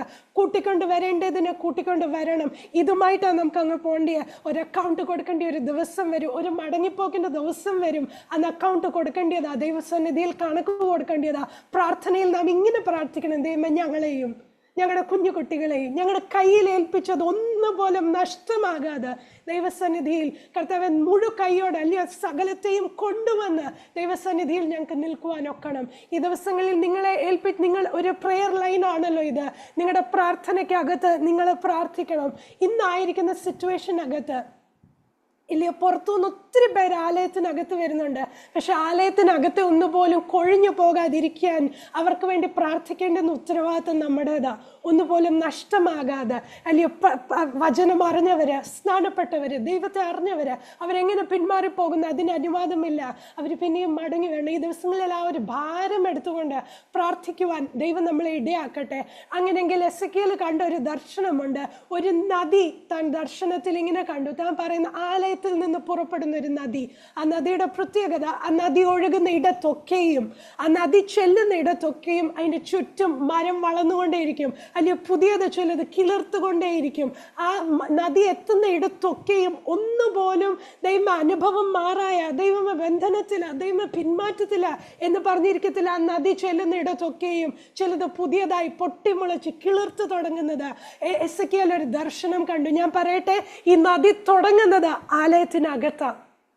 Price the Lord. നമ്മളെ ആക്കിയിരിക്കുന്നത് ആലയത്തിനകത്താ. നമ്മുടെ സിറ്റുവേഷൻ ചിലപ്പോൾ മാറായിരിക്കാം, മാനുഷികമായിട്ട് നോക്കുമ്പോൾ ചിലപ്പം ബന്ധനത്തിനകത്തായിരിക്കാം, ചുറ്റും നോക്കുമ്പോൾ ചിലപ്പോൾ പിന്മാറ്റത്തിലിരിക്കുന്ന ഒരു കൂട്ടമായിരിക്കാം. എന്നാൽ നമ്മളെ നട്ടിരിക്കുന്നത് ഇതിനകത്തൊന്നുമല്ല. മാനുഷികമായിട്ട് നോക്കുമ്പോൾ ഇതിനകത്തൊക്കെയാണ് തോന്നിയാലും നമ്മളെ ആക്കിയിരിക്കുന്നത് സഭയ്ക്കകത്താ, ദൈവസ്നേഹത്തിനകത്താ. അതിനകത്തുനിന്ന് പുറപ്പെടുന്ന ഒരു നദിയുണ്ട്. ആ നദി പരിശുദ്ധാത്മാവിൻ്റെ ഒരു തീയാ, പരിശുദ്ധാത്മാവിൻ്റെ ഒരു നദിയാ. ആ പരിശുദ്ധാത്മാവ് ചെല്ലുന്ന ഇടത്തൊക്കെയും പുതിയ ജീവൻ വ്യാപരിക്കും. അവിടെ പിന്നീട് ബന്ധനത്തിലാന്ന് പറഞ്ഞിരിക്കാൻ ഒരു എക്സ്ക്യൂസ് ഇല്ല. അവിടെ പിന്നെയും പിന്മാറ്റമാന്ന് പറഞ്ഞിരിക്കാൻ എക്സ്ക്യൂസ് ഇല്ല. ആ നദി ചെല്ലുന്ന ഇടത്തൊക്കെയും ചിലത് പുതുതായിട്ട് പൊട്ടിമുളയ്ക്കും. അങ്ങനെയെങ്കിൽ നിങ്ങളെ നോക്കി ഞാൻ പറയട്ടെ, നമ്മളെ ആക്കി വെച്ചിരിക്കുന്ന സാഹചര്യം മാനുഷികമായി നോക്കി കംപ്ലൈൻറ്റ് ചെയ്യുന്നതൊക്കെ ഒന്ന് നിർത്തി, ദൈവമേ എൻ്റെ ഉള്ളിൽ പകർന്നിരിക്കുന്ന ആ ആത്മാവിൻ്റെ ശക്തി, ആ പരിശുദ്ധാത്മാവാകുന്ന നദി അതെന്നിൽ കൂടെ ഒന്ന് പൊട്ടിമുളയ്ക്കണം, അതെന്നിൽ കൂടെ ഒന്ന് വ്യാപരിക്കണം. അത് ചെല്ലുന്ന ഇടങ്ങളിലൊക്കെ മാറായുടെ അനുഭവത്തിനകത്തും ഒരു മധുരം പകരുവാൻ ദൈവം എന്നെ ഒന്ന് യൂസ് ചെയ്യണം. അതേത് ബന്ധനത്തിലുള്ള ഇടങ്ങളിൽ ചെന്നാലും അതിനകത്ത് ചിലതൊക്കെ പൊട്ടിമുളയ്ക്കണം. അതേത് പിന്മാറ്റത്തിന് നടുവിൽ ചെന്നാലും ചിലതൊക്കെ ഒന്ന് പൊട്ടിമുളയ്ക്കണം. ഇന്ന് രാത്രി സമയം നിങ്ങളെ നോക്കി പറയട്ടെ, നമുക്ക് പറയാൻ എളുപ്പമാ. ബാബേൽ തീരത്തിന്റെ നടുവിൽ, ആ ബാബേൽ നദിയുടെ തീരത്തിരുന്നുകൊണ്ട് കരയാൻ എളുപ്പമാ. എന്താ ദൈവത്തിന് വേണ്ടുന്ന അങ്ങനെ കരഞ്ഞുകൊണ്ടിരിക്കുന്നവനെ അല്ല, അതിനകത്ത് എഴുന്നേറ്റ് നിന്ന് ശുശ്രൂഷ ചെയ്യുവാൻ തയ്യാറായിട്ടുള്ളവനെ ദൈവത്തിന് വേണ്ടുന്നത്. ശുശ്രൂഷ ചെയ്യേണ്ട ദൈവദാസന്മാരും മാത്രമല്ല. കഴിഞ്ഞ ദിവസങ്ങളിൽ ഒരു മീറ്റിങ്ങിൽ ഞാൻ ഇങ്ങനെ ഒരു വാക്യം വായിച്ചായിരുന്നു. നമ്മളെ ഓരോരുത്തരെയും ദൈവം ഒരു ശുശ്രൂഷ ഏൽപ്പിച്ചിട്ടുണ്ട്. നമ്മൾക്ക് ഓരോരുത്തർക്കും ഒരു പണിയുണ്ട്, ഒരു പ്രവൃത്തി നമ്മളിൽ കൂടെ ചെയ്യുവാനുണ്ട്. അല്ലെങ്കിൽ ഒരു പണി ദൈവം ഓൾറെഡി തുടങ്ങിയിട്ടുണ്ട്. സഭയുടെ ഒരു പണി, ക്രിസ്തു അതിൻ്റെ മൂലക്കല്ല്. അല്ലെങ്കിൽ ശിഷ്യന്മാരും അപ്പോസ്തലന്മാരും ഒക്കെ അടിസ്ഥാനമിട്ട ഒരു പണി തുടങ്ങിയിട്ടുണ്ട്. അതിനകത്ത് ചേർത്ത് പണിയുവാനാ ദൈവം നമ്മളെയൊക്കെ തിരഞ്ഞെടുത്തിരിക്കുന്നത്. ആ പണിയുടെ ഒരു കണക്ക് കൊടുക്കേണ്ട ഒരു ദിവസമുണ്ട്. അപ്പം നമ്മളെ ഞാനായിരിക്കുന്ന ഈ സിറ്റുവേഷനൊക്കെ ഒന്ന് നേരെ ആയിട്ടിരിക്കാം, ദൈവത്തിന് വേണ്ടി പ്രയോജനപ്പെടും എന്ന് പറഞ്ഞിരിക്കാൻ ഇനി സമയമില്ല. നമുക്ക് മടങ്ങിപ്പോകേണ്ട സമയമൊക്കെ അടുത്തു. മടങ്ങിപ്പോകുമ്പോൾ ദൈവം ബന്ധനത്തിലാ, ദൈവം ഏൽപ്പിച്ചതൊന്നും കാണുന്നില്ല എന്ന് കംപ്ലൈൻറ്റ് ചെയ്തുകൊണ്ടിരിക്കരുത്. കയ്യിൽ ഏൽപ്പിച്ചതിനെ സൂക്ഷിക്കുവാൻ, ആത്മാവിൽ ഒന്ന് കയറി പിടിക്കുവാൻ, മാനുഷികമായിട്ട് നഷ്ടമായതൊക്കെ ആത്മാവിൽ കയറി പിടിക്കുവാനും, ദൈവസ്നേഹത്തിൽ ചേർത്തണയ്ക്കുവാനും, ദൈവസ്നേഹത്തിലൊന്ന് യാത്ര തുടങ്ങുവാനും ദൈവം നമ്മളെ ഇടയാക്കട്ടെ. ഇന്ന് സന്ധ്യാസമയം നമ്മുടെ കണ്ണുകളെ നമുക്കൊന്ന് അടയ്ക്കാം. നിങ്ങളെ ഞാൻ എൻകറേജ് ചെയ്യുന്നു, നാം ഒത്തിരി ഒന്നും വേണ്ട, നമ്മുടെ കയ്യിലേൽപ്പിച്ച് നമ്മുടെ കുടുംബത്തിനകത്തുള്ളതിനെങ്കിലും ഒന്ന് കവർ ചെയ്യുവാൻ, ആത്മാവിലൊന്ന് കവർ ചെയ്യുവാൻ, അവരെ ഒന്ന് കരുതുവാൻ, അവർക്ക് വേണ്ടി ഒന്ന് പ്രാർത്ഥിക്കുവാൻ, നമ്മുടെ സഭയ്ക്കകത്തുള്ളതെങ്കിലും നഷ്ടമാകാതിരിക്കാൻ ഒന്ന് പ്രാർത്ഥിക്കുവാൻ നിങ്ങളെ ഞാൻ എൻകറേജ് ചെയ്യുന്നു. നമ്മുടെ കണ്ണുകളെ അടയ്ക്കാം, നമുക്ക് ഒരുമിച്ചൊന്ന് പ്രാർത്ഥിക്കാം. സർവശക്തനായ ദൈവമേ, ഈ സന്ധ്യാസമയത്തിനായി സ്തോത്രം ചെയ്യുന്നു. ദൈവസന്നിധിയോട് ഞങ്ങൾ അടുത്ത് വരുന്നു. കർത്താവേ, ദൈവം തന്ന വചനത്തിനായി ഞങ്ങൾ സ്തോത്രം ചെയ്യുന്നു. പലപ്പോഴും മാറായുടെ നടുവിലും ബന്ധനത്തിനകത്തും കർത്താവ് പിന്മാറ്റത്തിനകത്തും ഒക്കെ ഞങ്ങളെ ഒരു വൃക്ഷം പോലെ അങ്ങ് നട്ടിട്ടുണ്ട്. എങ്കിലും കർത്താവ് ആ അനുഭവങ്ങളൊന്നും ഞങ്ങളിൽ വരാതെ ഞങ്ങളുടെ ഫലം മധുരം പകരുന്നതായിരിക്കുവാൻ, ഞങ്ങളുടെ ഉള്ളിലുള്ള ആത്മാവിൻ്റെ ശക്തിയിൽ ഈ കർത്താവ് എഴുന്നേറ്റ് നിന്നുകൊണ്ട് ദൈവം ഏൽപ്പിച്ചിരിക്കുന്ന ശുശ്രൂഷകളെ ചെയ്യുന്നവരായിരിക്കുവാൻ ദൈവം അങ്ങ് ഇടയാക്കണം എന്ന് പ്രാർത്ഥിക്കുന്നു. മാനുഷികമായി കംപ്ലൈൻറ്റ് ചെയ്യുന്ന എല്ലാ നേച്ചറും എല്ലാ സ്വഭാവത്തെയും ഇന്ന് സന്ധ്യാസമയം ദൈവം ഞങ്ങളിൽ നിന്ന് എടുത്തു മാറ്റുവാൻ ഞങ്ങൾ അങ്ങയോട് പ്രാർത്ഥിക്കുന്നു. എസ്ര പ്രാർത്ഥിച്ചതുപോലെ ഞങ്ങളെയും ഞങ്ങളുടെ കുഞ്ഞുകുട്ടികളെയും ദൈവം ഞങ്ങളുടെ കരങ്ങളിൽ ഏൽപ്പിച്ചത് സകലത്തെയും കർത്താവ് ഞങ്ങളുടെ യാത്ര തീരുന്നത് വരെ സ്വർഗത്തിലെ ദൈവം തന്നെ പ്രൊട്ടക്റ്റ് ചെയ്യുവാൻ, മടങ്ങി ദൈവസന്നിധിയിൽ എത്തുന്നത് വരെ ദൈവം ഞങ്ങളെ പ്രൊട്ടക്റ്റ് ചെയ്യുവാൻ ഞങ്ങൾ അങ്ങയോട് പ്രാർത്ഥിക്കുന്നു. കർത്താവ്, ഇതിനൊക്കെയും അക്കൗണ്ട് കൊടുക്കേണ്ട ഒരു ദിവസമുണ്ടല്ലോ, ആ ദിവസത്തിന് വേണ്ടി ഞങ്ങളെ റെഡിയാക്കുവാൻ അങ്ങ് ഇടയാക്കണം എന്ന് പ്രാർത്ഥിക്കുന്നു. ഈ മീറ്റിങ്ങിൽ കൂടിയിരിക്കുന്ന എല്ലാവരെയും ദൈവകരത്തിൽ തരുന്നു. ഈ മീറ്റിംഗ് ഹോസ്റ്റ് ചെയ്ത സിസ്റ്ററെ ദൈവകരത്തിൽ തരുന്നു. മീറ്റിംഗ് റെക്കോർഡ് ചെയ്യുന്ന ദൈവദാസനെ ദൈവകരത്തിൽ തരുന്നു. വചനം വായിച്ച് സഹായിക്കുന്നവരെ ഒക്കെ ദൈവകരത്തിൽ തരുന്നു.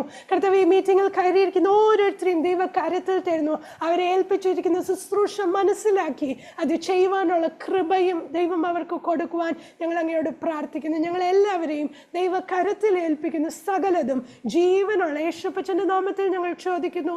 കൃപ തോന്നി കേൾക്കണം നല്ല പിതാവേ. ആമേൻ. ആമേൻ. ആമേൻ. ആമേൻ. താങ്ക് യു ആമേൻ. So much. Thank you so much Sandhya sister എന്നെ ഈ മീറ്റിംഗിലേക്ക് ഇൻവൈറ്റ് ചെയ്തതിന്. God bless you. Thank you. ഇത്രയും പേഷ്യൻ്റ്ലി നിങ്ങൾ ഈ വചനം കേട്ടോണ്ടിരുന്നല്ലോ.